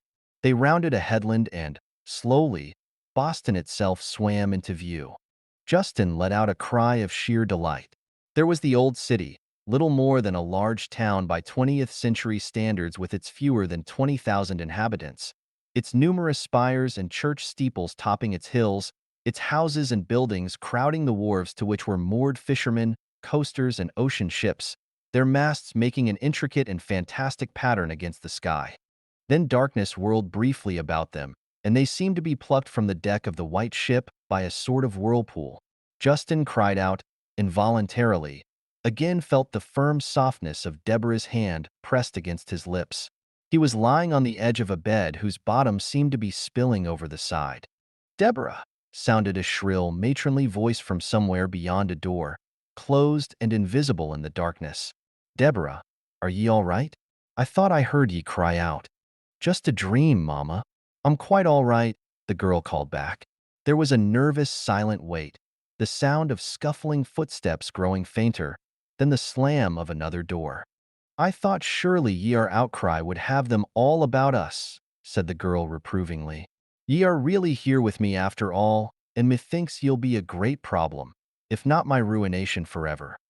7. The long winter night was unrelieved by any hint of dawn when Justin scrambled through a hurriedly opened window, dropped to the gently slanting roof of a one-story shed attached to the Wilkins house, and slid safely into a deep pile of snow. Working his way clear to the rutted, icy alley that passed for a street, Justin's chief impression was not wonder at the miracle that had actually transported him backward through time into the old Boston of his dreams. It was a combination of uncertainty, befuddlement, and utter physical discomfort. In the first place, the cast-off clothing of her father that Deborah had managed to procure for him from an upstairs hall closet was extremely uncomfortable. Made of coarse homespun, it felt like steel wool against his skin. There was no underwear to ease the contact, nor had Deborah thought of any. A chill east wind from the bay knifed up the alley and chilled the marrow in his bones. Bitterly he recalled that the climate of northeastern America had been growing steadily warmer for more than a century in his own time. He had returned to the very depths of the cold era. Nor was he used to strange and narrow streets, slippery with ice, littered with refuse, and utterly without lights. Holding with one hand to the cocked hat Deborah had loaned him, he groped his way with the other stretched out before him. From the Wilkins house he was to proceed east on Mill Street, past Arch Street, until he came to Long Lane. There he was to turn right until he reached, on the corner to his left, a house, a full story higher than the structures around it. He was to rap the knocker until a Mrs. Cooper answered, and tell her that Sam Wilkins had sent him. The small hoard Deborah had given him clinked in the cloth pouch she had tied round his waist. In spite of his discomfort, he felt his thoughts soften at her generosity, as well as at its pitiful smallness. She was, in truth, a lovely thing to happen to any man. He found the house and banged the heavy brass doorknocker with congealing fingers. After a while, a faint light glimmered through the fan glass above the door, to be followed by the metallic sounds of a bolt being thrust back. The door opened a crotch and, above a wavering candle, a long-chinned, toothless crone peered out at him and said, "What devil's business brings ye to my door at this heathen hour?" "Mrs. Cooper?" Justin asked, his teeth chattering. "Aye, that I be," was the wary reply. "And who might ye be?" "The name is Justin," he replied. "Sam Wilkins sent me here in the hope of obtaining lodging for the night." "HMMP, there's little enough left of it," came the sharp reply. "Ye needn't think 'twill gain thee a short fee. That'll be a shilling and twopence extra for rousing me at such an hour." Justin willingly disgorged the required sum with rapidly numbing fingers and was led by the grumbling old crone to a small, but unexpectedly clean second-floor chamber overlooking the street. With its whitewashed walls, small mullioned window, wood fireplace, bureau, bed, table, and chair, all these of hard dark maple, and knitted sampler on the wall. It might have been any of thousands of colonial restorations in suburban homes of his own epoch. Since there was no wood in the fireplace, Justin undressed quickly, glad to be out of his raspy clothing, and crawled naked between sheets almost as rough. But fatigue quickly overcame him, and he fell into a dreamless sleep of sheer exhaustion. He was awakened by a pockmarked mulatto girl who was apparently in the process of changing his chamber pot. She informed him as he rubbed sleepy eyes. "Ye slept through breakfast, master. Mistress Cooper asked me to tell ye there's a young leddy downstairs to see ye." Justin got out of bed in a hurry as soon as the slave had left. He let out a gasp as his bare feet struck the icy floorboards, crawled hastily into his ill-fitting clothing. He had to break ice in the basin. Deborah was awaiting him downstairs in the parlor, wearing a full-skirted, tight-bodiced gown of light blue wool that matched her eyes, with blue and white bonnet. She looked to Justin delightfully quaint and breathtakingly lovely. She rose from the settee on which she had been waiting and came eagerly to him. But when, after a warm kiss of greeting, he sought to embrace her further, she danced away, laughing and saying, "Not now, Charles. You'll have Mistress Cooper saying dreadful things about me. 'Tis a fine winter's morning outdoors. I came to show ye the sights." He went upstairs for his own borrowed cloak, and by the time he got down she had already donned hers, a warm-looking gray wool wrap with gray woolen mittens to match. Outside the sun was bright, and the night chill was off the air. Deborah said, watching her own breath congeal and mingle with his, "I had to come and see that ye made Mistress Cooper's safely. I lay abed and fretted for ye all night long." "You don't look it," he told her. Then he looked at the snow-covered city about him. There it stood, the Boston of his studies, of his dreams, the quaint old shops and houses and taverns, many with overhanging eaves and gables, the ancient signs, some fresh, some weathered, the innumerable and oddly designed weather vanes and chimney pots. Yet his next impression was one of dinginess. The snow, piled high on either side of the street, looked almost as dirty as snow that had lain for a while in the side streets of his own Boston. A narrow passageway had been dug out, and even as he and Deborah watched a horse-drawn cart, laden with night soil, and an ox cart, evidently proceeding north to market, stood motionless, facing one another, while their drivers indulged in the mutual invective city and countrymen have invoked in like dilemmas since the invention of the wheel. "What horrid words!" said Deborah, feigning shock. Justin took her arm, and they edged past the incipient combatants, about whom a crowd of rough-looking customers was beginning to collect. A gust of wind caused Deborah's cloak to billow about her, and she tugged him away to the half-shelter of the rope-walk, where despite the weather a few hardy souls were engaged in splicing and reeving and other intricate arts of rigging and sail-making. A gong rang in Justin's memory. He said, "Where does Sam Adams live?" "Ye know of him?" she countered, added. "That big run-down house at the next corner. What would ye of Master Adams, Charles?" "Never mind, honey," he told her, but his thoughts were humming. Sam Adams, of course. Here was his opportunity, not only to survive in old Boston, but to do it creditably in Deborah's eyes. Surely the so-called father of the revolution would not be able to refuse the aid of a man who knew the course of the future. Anxiety struck him. He said, "You aren't a supporter of the court party, are you, Debbie?" Her eyes widened in surprise. Then she said, "Nay, not yet. But unless certain folks cease plaguing me in the name of the colony, I shall become so in self-defense." "Don't switch," he assured her, relieved. They walked the streets of the old town, down Belcher's Lane and the Battery March, whence they could see scarlet-coated soldiers at frigid sentry duty atop the fort ramparts. They warmed chilling bodies with boiled beef and bacon and steaming buttered Medford rum at Stratton's Tavern just off King Street, then on to the Province House toward Beacon Hill.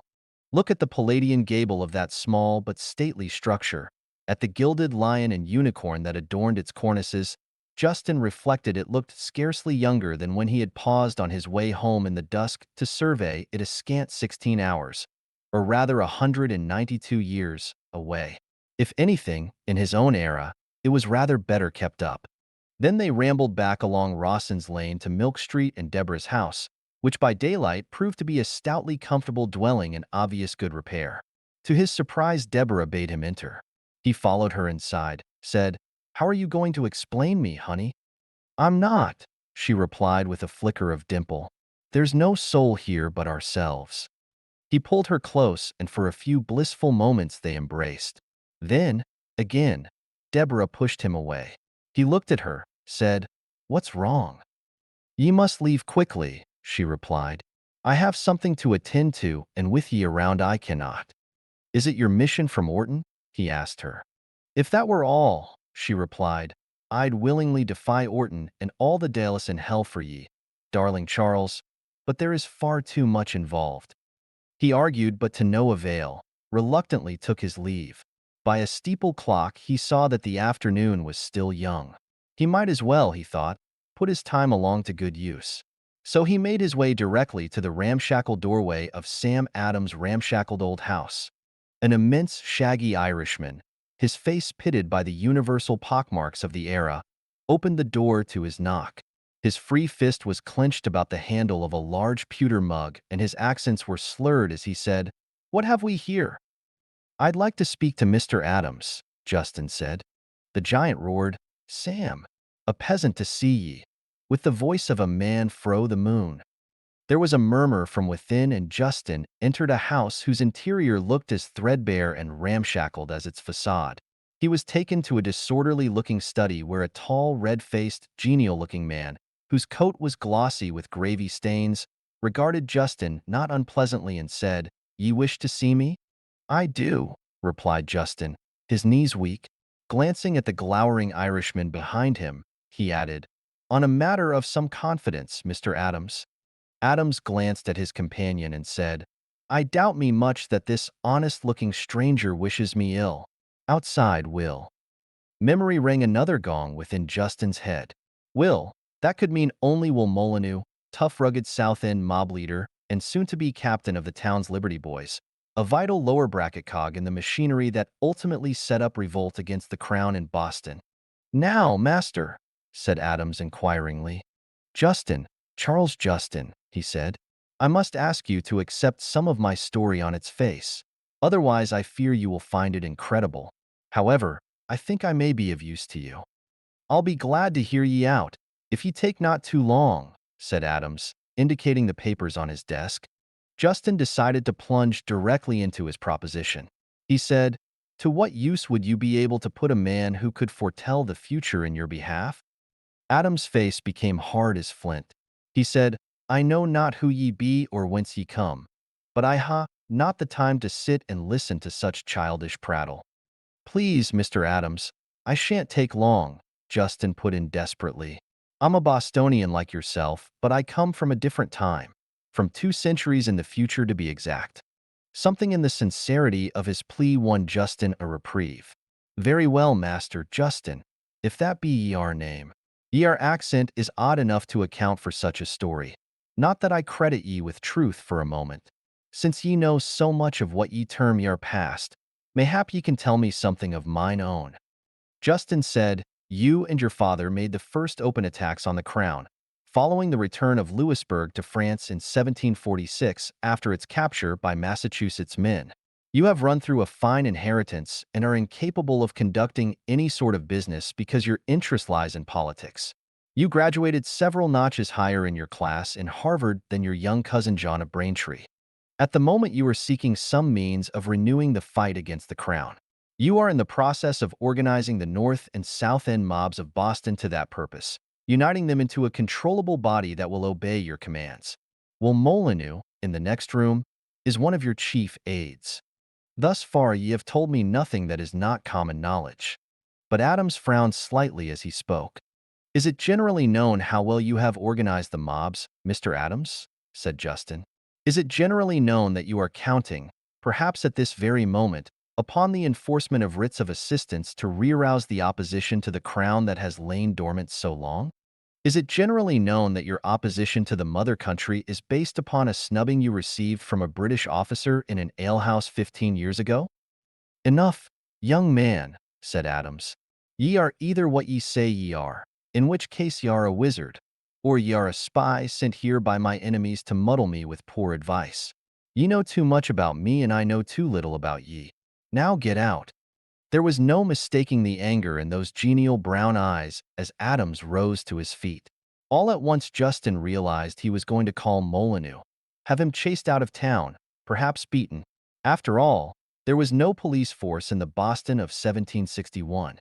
Moving quickly, he picked up a heavy paperweight, evidently once an Indian axe head, that lay atop a stack of foolscap on the desk, and struck Adams on the head with it before he could call for help. The oft-called father of the revolution fell forward across his desk. Justin bolted. Molyneux, who had been facing a front window in the other room, turned and made a menacing move. "In there!" cried Justin. "Mr. Adams has fainted. I'll get help." Feeling like an arrant coward, Justin fled. 8. Behind Justin, moments later, Will Molyneux, brandishing his pewter tankard, emerged from Sam Adams' house, roaring his rage and anger. Even as he cut for Long Lane, Justin once again felt a curious, undefinable flicker of memory, the same that had troubled him while listening to Orton, and once before recently on an occasion he could not recall. For a few brief moments, while Justin slithered up the uneven, icy surface of Long Lane, Molyneux's shouts were blanketed by the corner buildings. But before Justin had proceeded more than 50 yards past his lodging place of the night before, a rising outcry struck his ears, ominous not only because of its closeness, but because it no longer issued from one throat.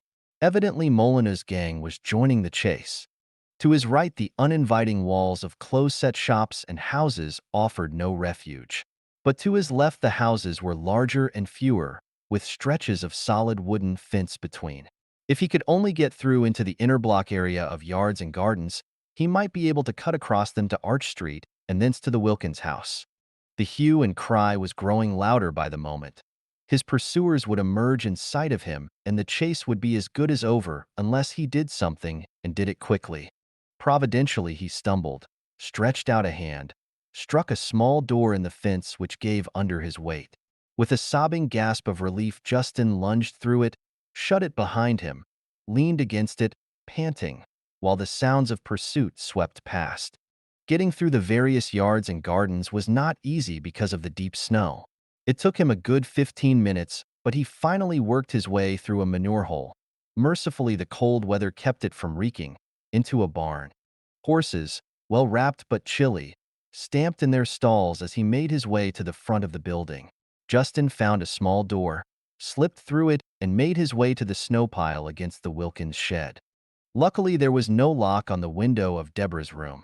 Justin crawled through it, sick with relief, closed it after him, and promptly skidded on the hardwood floor with a snow-covered heel and crashed into a small table by the bed. Before he had time to put the table back up, Justin heard heavy masculine footsteps on the stairs, heard Deborah protesting. "But I promise ye, there's no one there. It must ha' been the old house creaking." The bedroom door was wide open. Justin stood there, unable to think of a thing to do. He wondered what sort of man Deborah's sire would be like. While he waited helplessly, Justin irrelevantly saw the spider lying on the floor, half beneath the bed. He must have left it in his pajama pocket. Debbie must have found it and put it on the table he had overturned. Out of sheer reflex action, Justin stooped to put it in his pocket. He rose reluctantly, his eyes first noting a pair of large black shoes with silver buckles, then heavy white hose covering long, sturdy legs, gray knee breeches and waistcoat, and a maroon broadcloth coat with silver buttons. Atop this tall, stocky body was a square, not unhandsome face, distinguished by a rather flat nose, a low, broad forehead, angry hazel eyes, and some of the fieriest red hair Justin had ever seen. The hazel eyes were regarding him even balefully. "And who in hell be ye?" the newcomer inquired. He swung about as Deborah appeared behind him in the doorway, the back of one hand to her mouth. He said, "Is this some scurvy trick to put me further still in the thrall of my wretched wife?" "Charles," Deborah whispered reproachfully, "ye promised." "I know it," Justin replied desperately, "but I had to hide somewhere. There's a mob chasing me through the streets." "But Ian so," the girl began, then hesitated as the faint sound of the hue and cry could be heard from the streets outside. The red-headed man's voice was sharp as the crack of an Australian bullwhip. He said, "That's Will Molyneux." Then, fiercely, to Justin, "What have ye done to bring Will and his cutthroats on your tail?" "I had a little trouble with Mr. Adams," Justin murmured. "So?" The big man took a menacing step toward him. He glanced at Deborah, who appeared stricken, then said, "'Twould appear there is more in this entire episode than meets the eye. Mayhap ye are one with my wretched wife and her wretched Tory friends." He took another step toward Justin, obviously measuring him for a blow. Deborah gave a little cry and leapt forward, seizing his right arm and dragging upon it with all of her weight. "Please," she cried. "Please, Master Otis." Otis. Justin was stunned. The resemblance to his well-known portrait was unmistakable. Here was James Otis, the brilliant and powerful young Boston lawyer who first, in that very month of February, in that very year of 1761, stood up for 4 hours in the Province House and defied the right of the Crown to issue the unlimited search warrants known as writs of assistance in order to check smuggling. Here was the man who resigned his lucrative position as King's Advocate for Massachusetts, defied his wealthy Tory wife and all his wife's friends to make the first open plea for colonial freedom. Here was the man who gave heart to the Adamses, to Hancock and, in a vastly widening circle, to the Virginians Patrick Henry and, later, Thomas Jefferson. Here was the man who led Boston toward freedom until the tensions of his own career and domestic life drove him at length to madness. Worse, as Justin quickly realized, here was the man to whom Deborah's friends and family were asking her to give herself. Justin understood their motives all too well. Apparently, unless he found some outlet away from his strife-torn home, Otis' friends already feared for his sanity. Employing an age-old therapy, they had selected Deborah to supply that outlet. Even in the misery of the moment, Justin found his mind ranging back to Orton and his motives in having the girl go through with her assignment. In Untampered with History, the girl must have turned Otis down. Perhaps in that turn down Orton read the outraged pride that had led Otis to stand up and make his revolutionary speech. By having the girl acquiesce, Orton figured, probably correctly, that the attorney would never be so inspired. The chain reaction that led to Independence Hall, to Saratoga, to Yorktown, would not have been touched off. Justin saw, as if in slow motion, Otis fling back his arm to clear it of the girl's desperate grip, saw her tossed against the wall. Her head struck with a sickening thud, and she dropped to the floor in a pathetic, unconscious heap. Justin forgot about his near worship for James Otis and sprang forward to do battle. He landed a hard right high on the lawyer's cheek, then felt the snow on a heel again betray him into slipping. Out of the corner of an eye, he caught a quick glimpse of a large fist emerging from a ruffled cuff and arching directly toward his own jaw. He felt a jarring impact. Justin found himself once more lying on a portable bed in one of the cubicles of Orton's Belvoir dormitory. His jaw hurt, and there was a tender spot over his right ribs that would, he knew, grow sorer with time. He sat up, rubbing his chin, discovered he was still wearing the ill-fitting clothing with which Deborah had fitted him out. He glanced around, and his heart did a ground loop. Alongside his own cot was another, and on it lay the girl.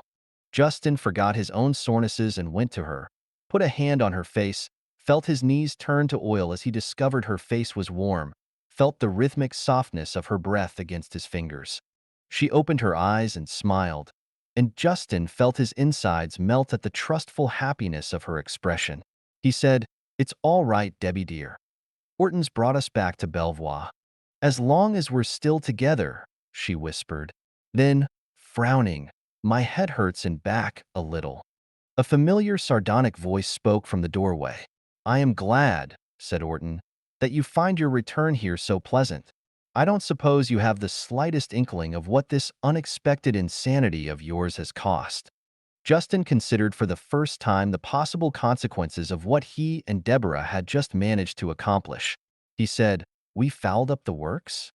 Orton stared at him for a long moment.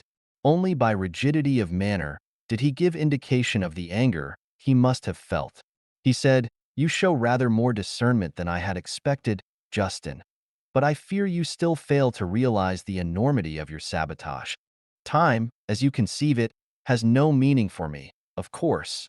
Yet I have had to spend vast amounts of it, searching, searching the entire course of human history, to select the exact men and women for my purpose, the exact moments in which they could be effective.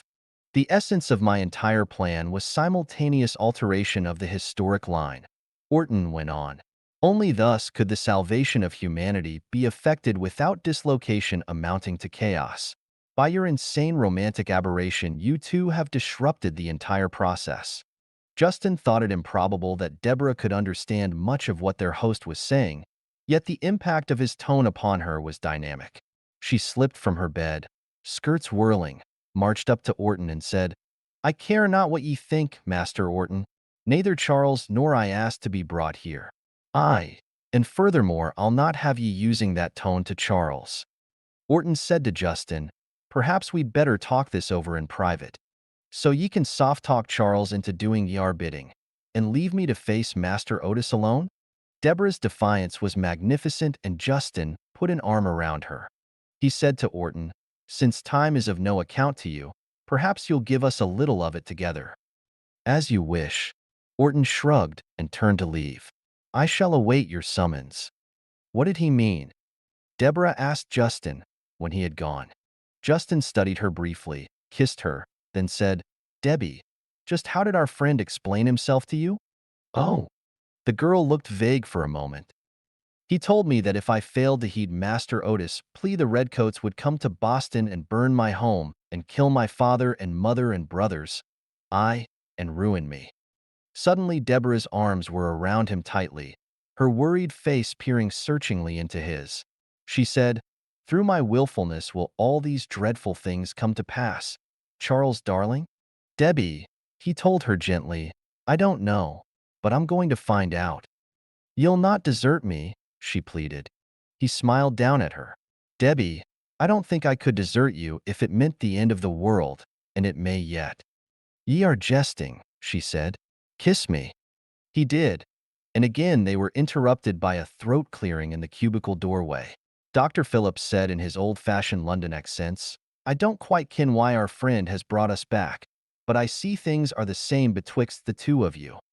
"Why, Dr. Phillips," exclaimed the girl, "ye are clad in ye are breeks now."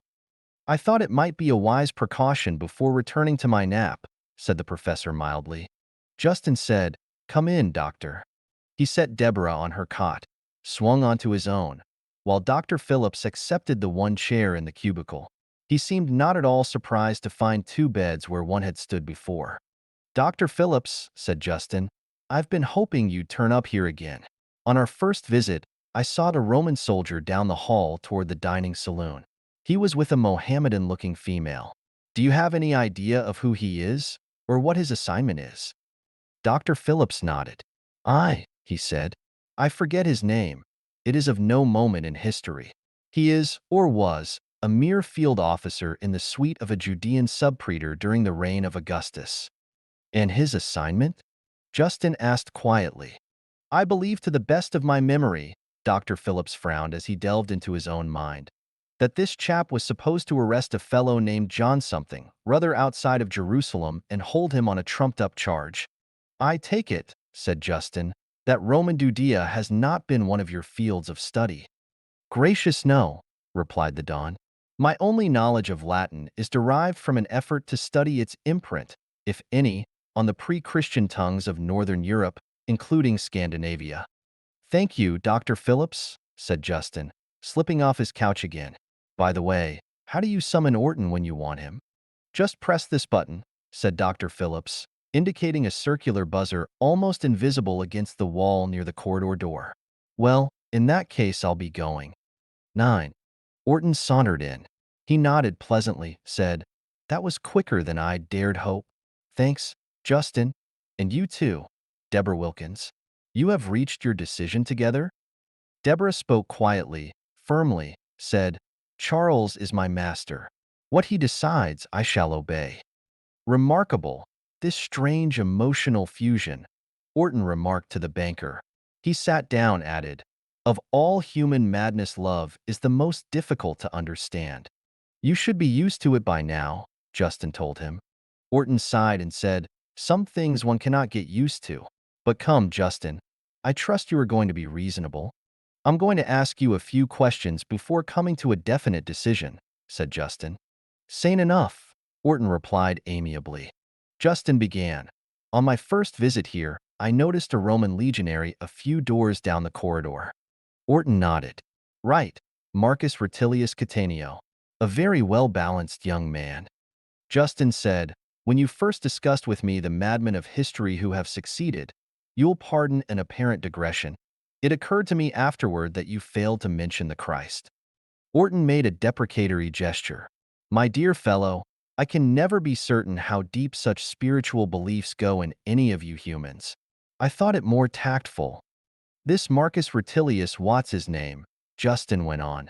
From what Dr. Phillips just told me, it is his job to prevent the Christ from going to Jerusalem. There was a gasp from Deborah, but Orton ignored the interruption. He said, of course, Justin. It is my intention to remove much of the world's sense of guilt by preventing your Christ from dying on the cross. I thought as much, Justin nodded. I have also considered what such a removal of guilt, as you call it, would do to our world. It would not only mean the end of Christianity, it would mean it never had a beginning. For a Christ without his martyrdom would no longer be a Christ. I had no idea you'd be shocked, said Orton, puzzled. I'm not shocked, replied Justin. What has me baffled, Orton, is your true purpose. You say that the salvation of our world rests upon elimination of all but those you choose to call sane men, the dull plodding fellows who never upset apple carts. Are you sure that these human vegetables are the ones to make a world worth living in? Possibly not, said Orton, unabashed. But they will at least make a world in which people can live. Consider, Justin, you are one of them, a prime example. Or you were until very recently. I'm well aware of that. Justin shot a quick, tender glance at Deborah. He added, as a matter of fact, I'm just beginning to understand what a living death I've been enduring. A pity you've changed, Orton told him. He sighed. Orton, said Justin, you say you cannot control humans. Yet I feel certain that I have recently seen you twice in human guise. Once as Will Molyneux in Sam Adams' house, the other as Corinne Forrester in my own office. He looked at Orton's cigarette, recalled Corinne's Cuban cigarettes, added, You're quite a smoker, aren't you? Orton hesitated, then said, It's a pity I couldn't put this experiment into work with a finish date about 50 years before your time, Justin. Dr. Phillips would have been ideal. Unfortunately, I must use all of the lapsed time of human history, or the whole procedure is worthless. It must be complete and simultaneous. Which is why you and, with a polite nod, Deborah were able to make such a botch of it. You're quite right about my appearances, of course, Orton went on. There are a few people, in whom my strain is especially strong, folk I can actually control to some degree. Naturally, I have tried to put such persons in positions close to my probable subjects. How did you happen to take up the role of Satan? Justin asked him quietly. Behind him, Deborah gasped again, and Justin reached out a hand for her to hold. A faint stirring of her fingers suggested she must be crossing herself. Orton looked distressed. He said, Really, there was nothing deliberate about it. It's something that, well, it just happened. He dropped his cigarette onto the floor, pulled out his case, offered a smoke to Justin. Consider my mission. To perform it successfully, it was vital that I should become intimately acquainted with humanity, not merely on the surface but inside, where fears and motives dwell. How better could I conduct such a delicate test than by testing people? And how better test them than by trying the strength of their so-called decent impulses? You might have something there, said Justin, but you mention your strain being strong in some of us. Just how does that fit in with what you've told me of your mission? Orton actually appeared embarrassed. He said, his eyes not meeting Justin's, Of course, you must by this time have surmised that I am polymorphous. Who's she? Deborah asked. It stopped both men. Orton looked puzzled. Justin was unable to suppress a chuckle. Seeing hurt overlaying the worry in her eyes, he said, It merely means he is a lot of people at once, honey. I didn't mean to laugh. Oh, she said, a trifle vaguely. Orton said, I don't suppose it could happen on another planet in your entire galaxy. It's rather embarrassing. Having quickly surveyed the entire course of your history until now, I decided to go all the way back to the beginning. You must have found yourself dealing with some rather rough customers, Justin suggested. To a visitor like myself, there is little choice between you and the Neanderthal, replied Orton. I'm not sure the analogy is a happy one, said Justin. Perhaps not, but it should give you some idea, Justin. Orton did not appear to relish criticism any more than a human.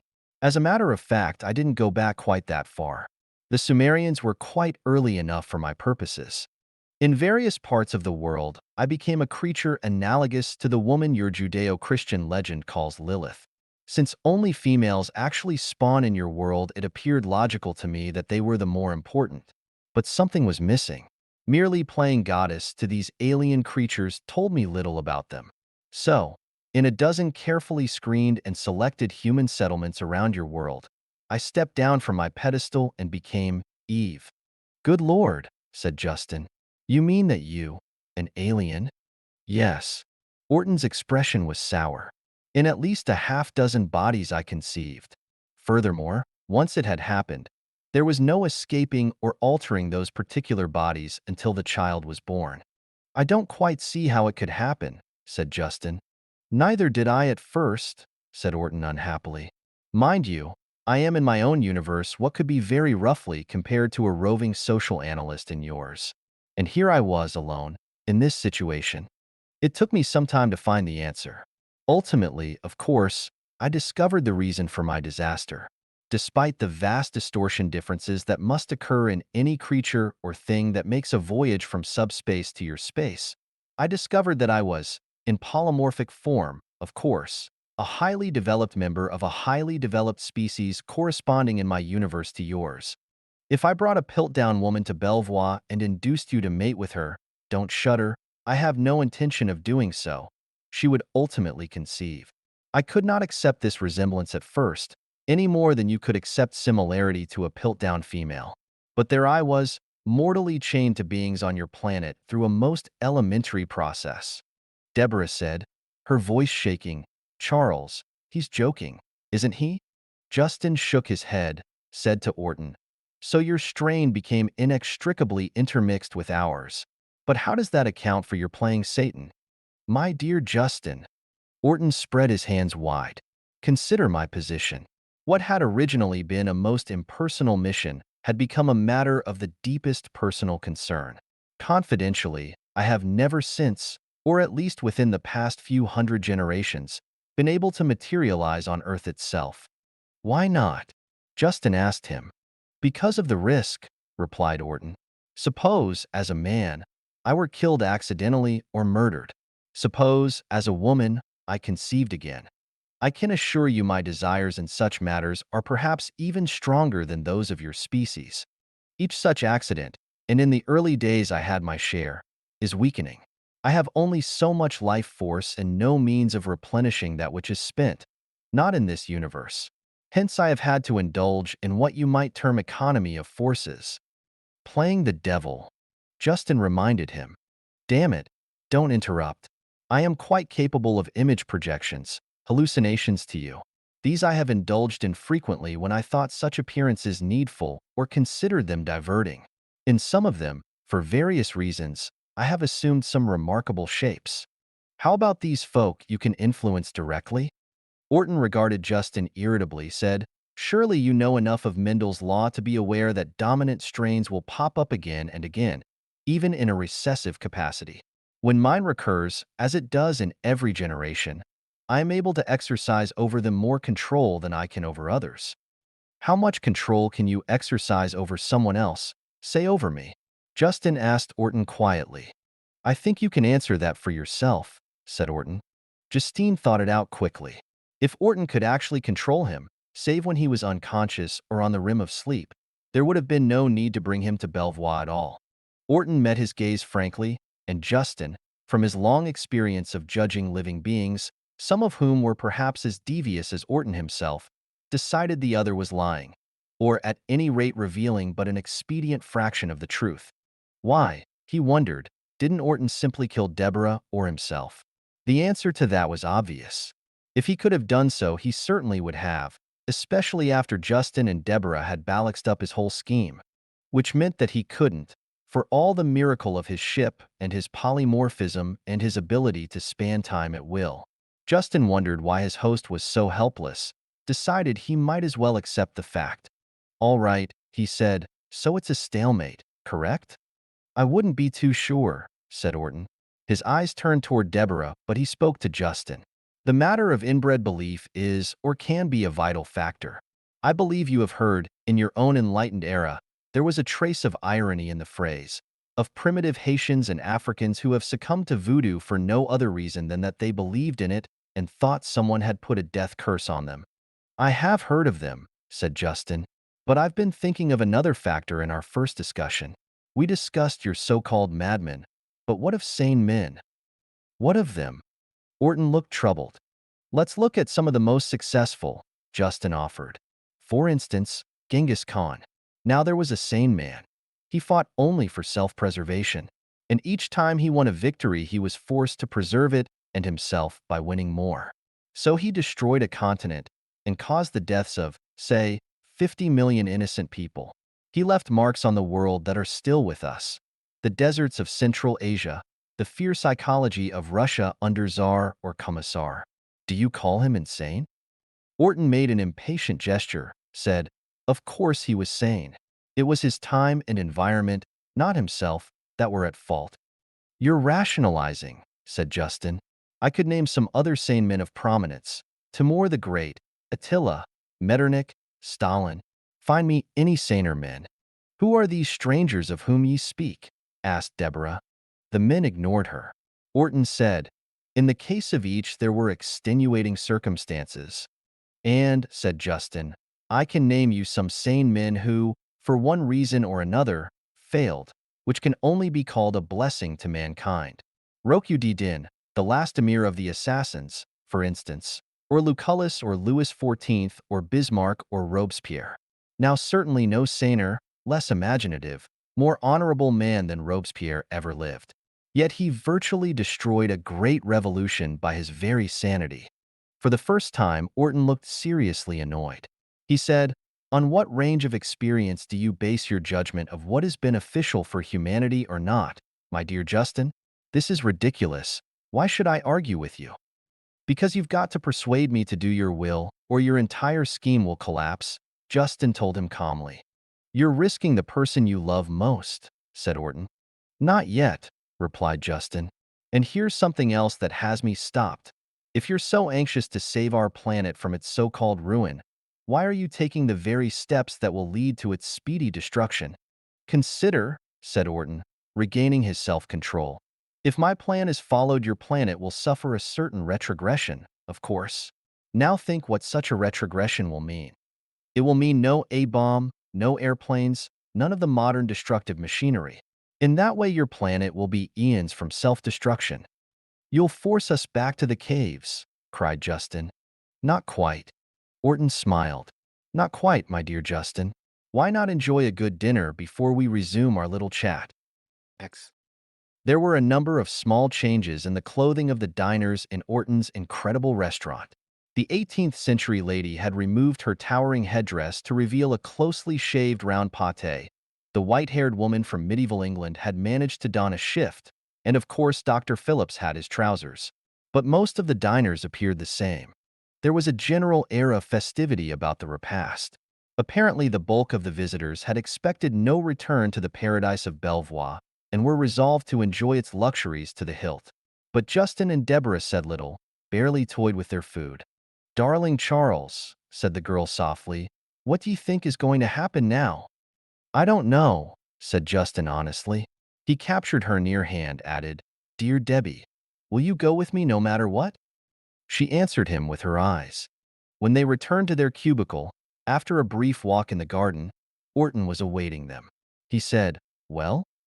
Justin studied him. Finally he said, "Orton, we've made up our minds.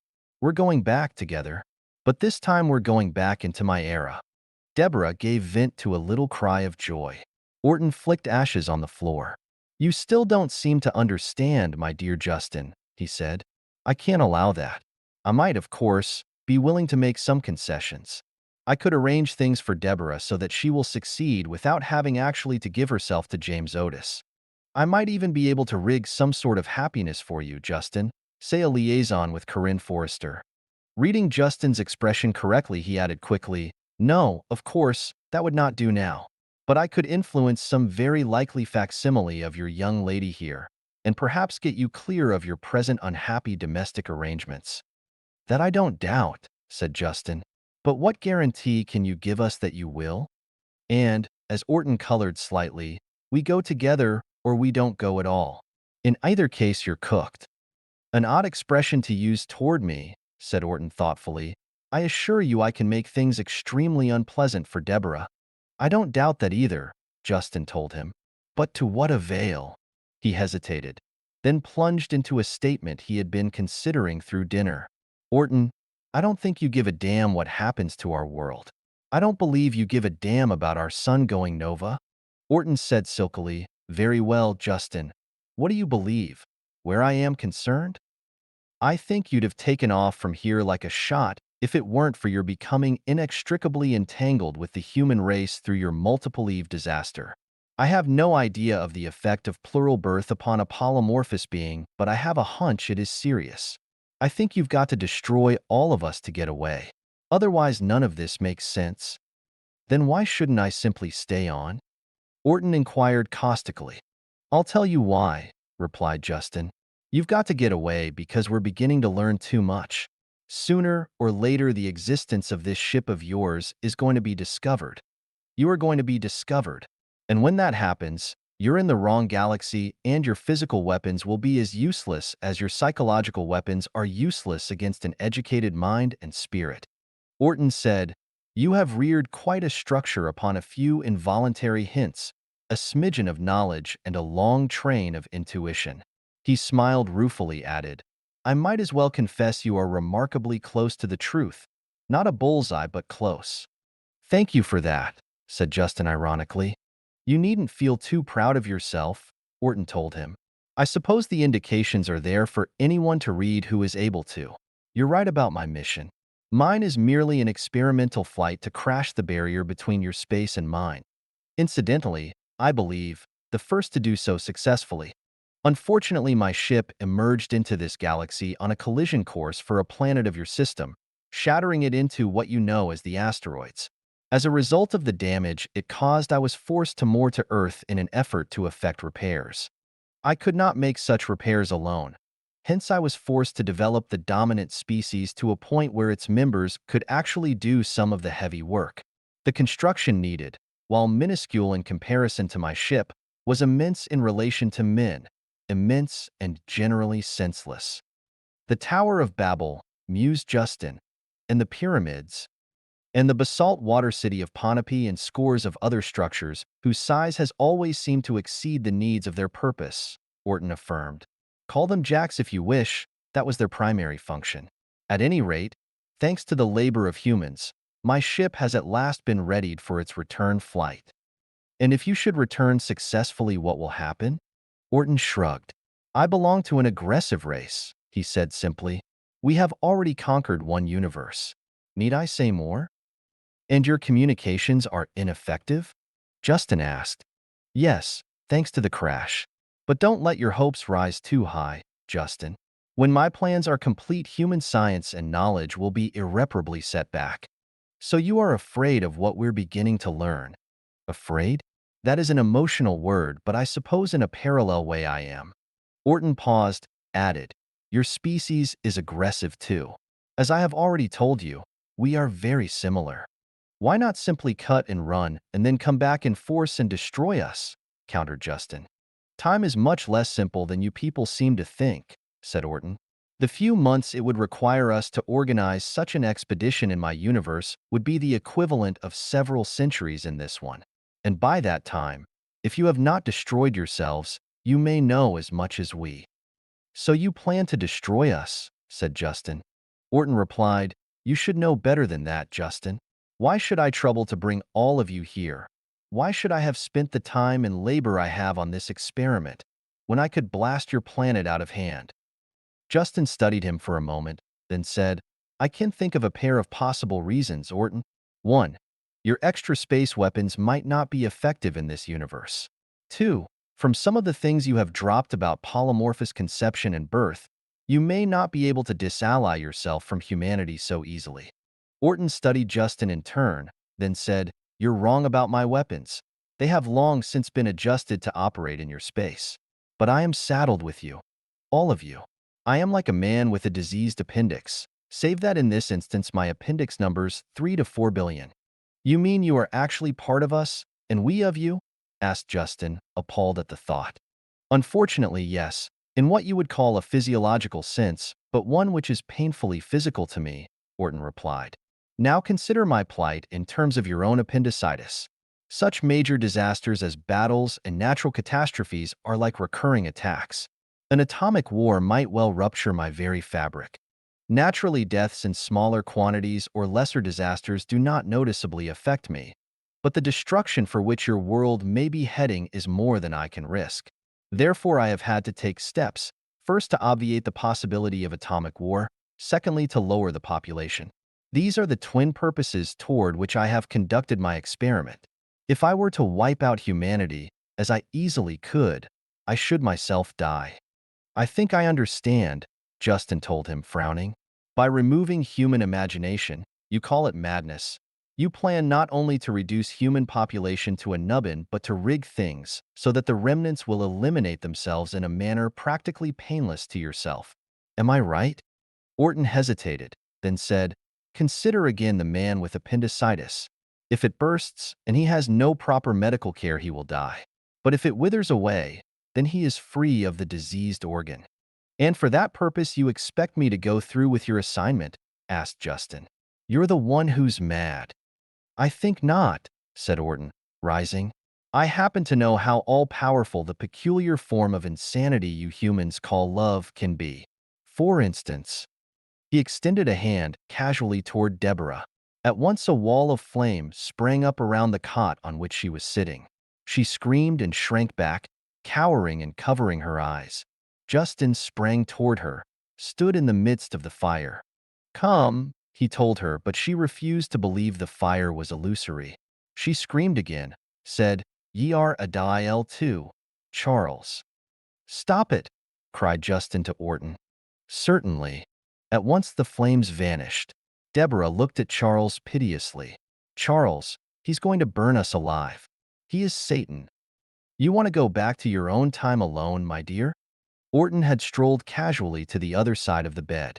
Deborah gave him a long look, replied, Nay, I'll take my chances. Why, you're hellfire, Master Devil. I can ensure that the importunities of Master Otis will meet with no success, offered Orton. I can see that you wed a fine young man of family with a mansion near North Square. Ye cannot give me Charles, Deborah said fiercely. Orton lifted a sardonic eyebrow at Justin. He said, I'll give you a few minutes alone with her, my dear fellow. For her own sake and yours, I hope you can talk some sense into her. He strolled out and Deborah flung herself on Charles, sobbing her fear.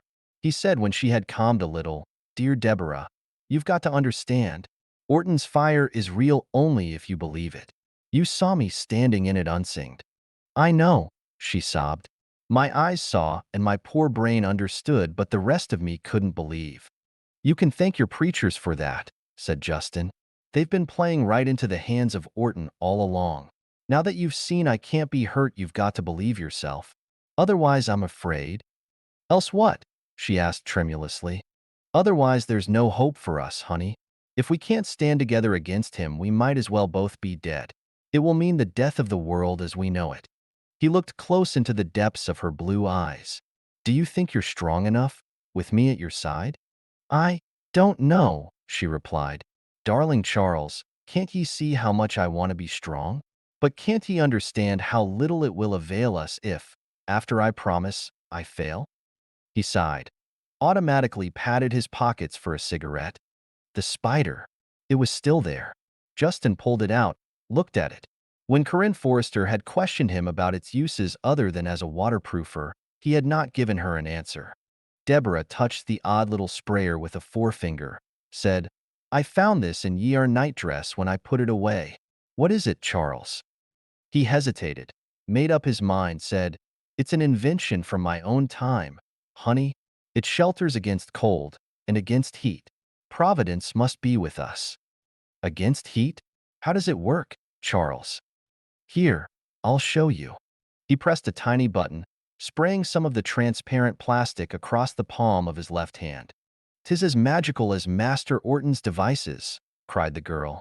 "Perhaps," replied Justin. "Now stand very still, honey. I'm going to give you a coat of this stuff. Then you'll have nothing to fear from Orton's flame illusions." "Ye are a very wonderful man, Charles," she told him proudly. "We'll soon know," he replied, then got busy and sprayed her with it all over, not sparing even her hair and lashes. Finished, he returned the spider to his pocket, said, "Now let him do his worst. Are you sure you want to come back with me, honey? There's going to be one hell of a row over you." "I'll be with ye," she said simply. Orton returned.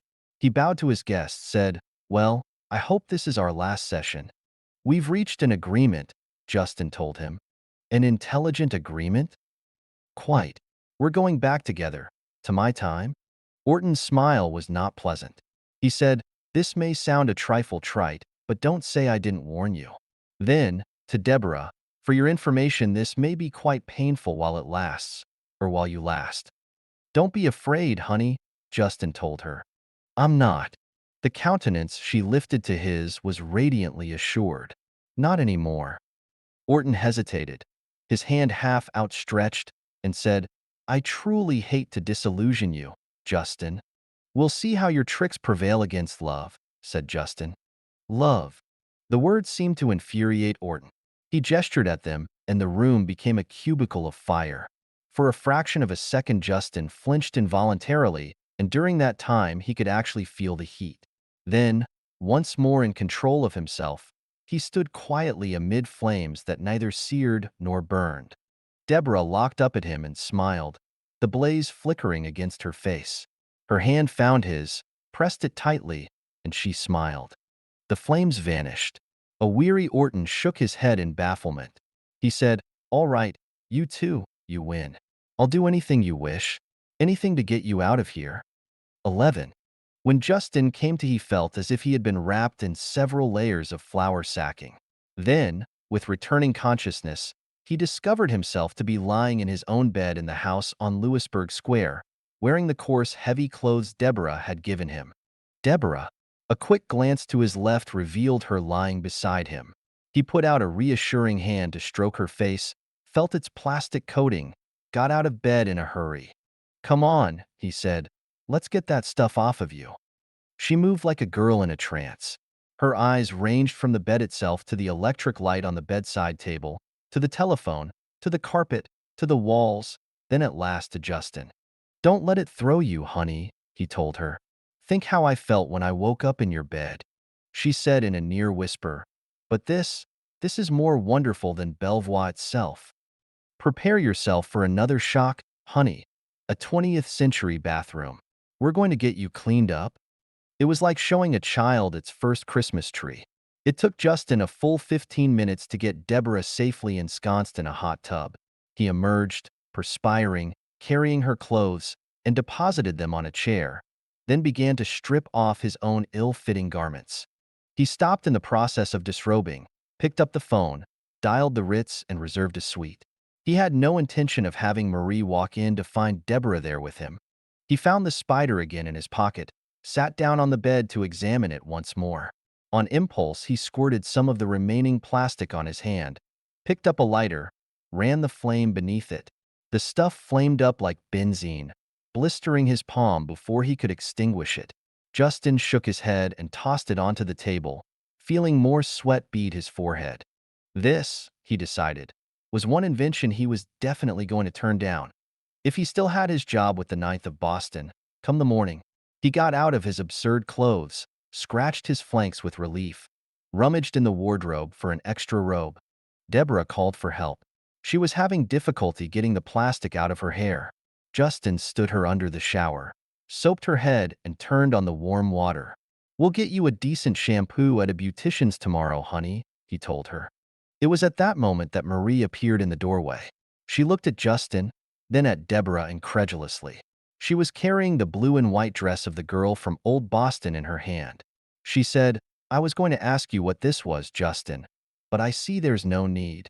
Justin turned off the water, tossed the girl a towel, escorted his wife to the bedroom, shutting the bathroom door behind them. He glanced for the first time at the clock beside the telephone, discovered it was past 2 a.m. Orton had had his little joke.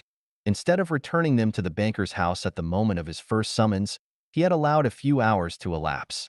"What are you smiling about?" Marie asked him sharply. "I was coming in to tell you I met a rather fascinating friend of yours, a Mrs. Forrester, tonight. She suggested I drop in to give you her regards before I turned in, and here I find you." "Did she give you a Cuban cigarette?" Justin asked mildly. "Don't joke. Your taste is sufficiently bad as it is." "Well," said Justin, feeling almost grateful to Orton for forcing the issue into the open, "I suppose it had to happen sometime. We haven't been of much use to each other lately." "I wouldn't exactly say that," replied Marie, sitting down and tilting a cigarette for him to light. "After all, I wonder just how far you'd have got without me, Charles." "And that makes a marriage?" Justin asked sharply. Marie shrugged disinterestedly. "There are all kinds of marriages." She yawned, added, "Where'd you pick her up? At a servant's costume ball?" "Not exactly," Justin told her. "Actually, it's been a rather remarkable evening." "I bet it has." Marie's tone was sharp. "Well, what are you going to do about it, Charles?" "I've already made reservations at the Ritz," he told her. "We'll both be out of here in a few minutes. By the way, could you loan Debbie something to wear?" She regarded him with amusement. "Do you really think I should?" she countered. "Perhaps the maid has something. I'll go and see." "The Ritz? Well, gather ye rosebuds and all that. Sweetheart, you know I'll have your hide for this, don't you?" "I never for a moment doubted it," he replied. She rose, looked as puzzled as had Orton. Love, pure love between man and woman, was apparently as implausible to Marie as it was to the master of Belvoir. She said, "Charles, you know that's rather sweet. I'll see what I can do for your little friend. Better let me have a look at her, though, just for size." Obeying an unexpected impulse, Justin kissed his wife on the forehead and told her, "You know, Marie, that's the nicest thing you've said since we've been married." "Don't crowd your luck, Charles," Marie warned. "Call out the concubine." Deborah emerged hesitantly, her brown hair an uncontrolled mess, Justin's robe flopping about her. She looked at Marie, then at Justin, said, "Is this Mistress Justin, Charles?" One of Marie's pale eyebrows shot up toward her hairline. She looked at Justin, shocked, then blinked groggily and managed to say, "I don't know who's mistress around here, but I think I have an outfit that will fit her fairly well. And, Charles, I don't know what she's done to her hair, but I'll bring along a snood." Justin was late in reaching the office the following morning. Devereux Chandler was there ahead of him, practicing chip shots on the carpet with his cane. Steeled for the worst, Justin was surprised at the half-mocking grin with which Chandler greeted him. "I don't know what you did to my niece last night, Charles," he said, "but you've been the devil of a long time getting to it. She was on the phone this morning, demanding I have you fired." "I rather expected that, Dev," said Justin. "Drink." "Not now," said Chandler. He sank into an armchair, looked at Justin quizzically. "I don't know what got into you, but then I don't know how you could stand Marie this long. She's used you for all you were worth." "That's not quite her story," said Justin, sitting on a corner of his desk. "She seems to think that without you and her connection with you, I'd be counting change in a teller's cage out in Melrose." "Possibly, but we'd be the losers, Charles," Chandler told him. "I don't like to crowd your business hours, but I thought it only proper to set your mind at rest." "Thanks, I appreciate it," said Justin. There was a long, rather awkward pause. Then Chandler cleared his throat and said, "I suppose Marie will trap Jack Fellows next? Too bad. He's not a bad apple. There are worse around." Chandler stood up, cut at the carpet with his cane. He remarked without looking up, "From what Marie tells me, you seem to have come up with a rather remarkable young woman. You wouldn't mind telling me how it happened?" "If I hadn't decided to turn in early," said Justin. And if I hadn't used a certain mental device to go back to sleep after you woke me up with your call from the party?" He stopped and shook his head helplessly. "You wouldn't believe me if I did explain it." "Eh? Well, probably not. But I hope you'll ask me around for a drink when you get settled." "You'll be the very first," Justin assured him warmly. Henri Dubois was ushered in shortly after Devereux Chandler left. This time he came alone. Justin asked him where Miss Forrester was as he got his visitor seated. Dubois replied, "She had to go away this morning on a long trip." "A very fascinating woman," said Justin, lighting a smoke. "Then, Mr. Dubois, I can't offer any assurance that we'll be able to give you and your movement the backing you want. But I can tell you this. I shall do everything in my power to see that you get it." Henri Dubois extended a warm hand across the desk, said, "Mr. Justin, that's good enough for me." Justin left early that afternoon. With his job safe and Dubois taken care of, there was nothing to keep him at his desk. He paused briefly by the entrance to the Park Street subway station to eye the vast expanse of the modern city and compare it with the snowbound panorama he had viewed from almost the same spot a few hours, or was it 2 centuries, earlier. It seemed strangely like the dream he had, for a while, believed it to be. But Deborah was awaiting him at the Ritz. He began to walk faster. So it hadn't been a dream at all. And, perhaps, he really had saved the world from a savage and sudden retrogression from which it could scarcely have recovered. He had had to lose his sanity to do it, for no man in love is sane, he told himself. But Deborah was awaiting him at the Ritz. He crossed Charles Street, entered the public gardens, and it occurred to him that perhaps he hadn't outwitted Orton. Perhaps his behavior was carefully plotted as part of some far subtler scheme. He wondered. But Deborah was awaiting him at the Ritz.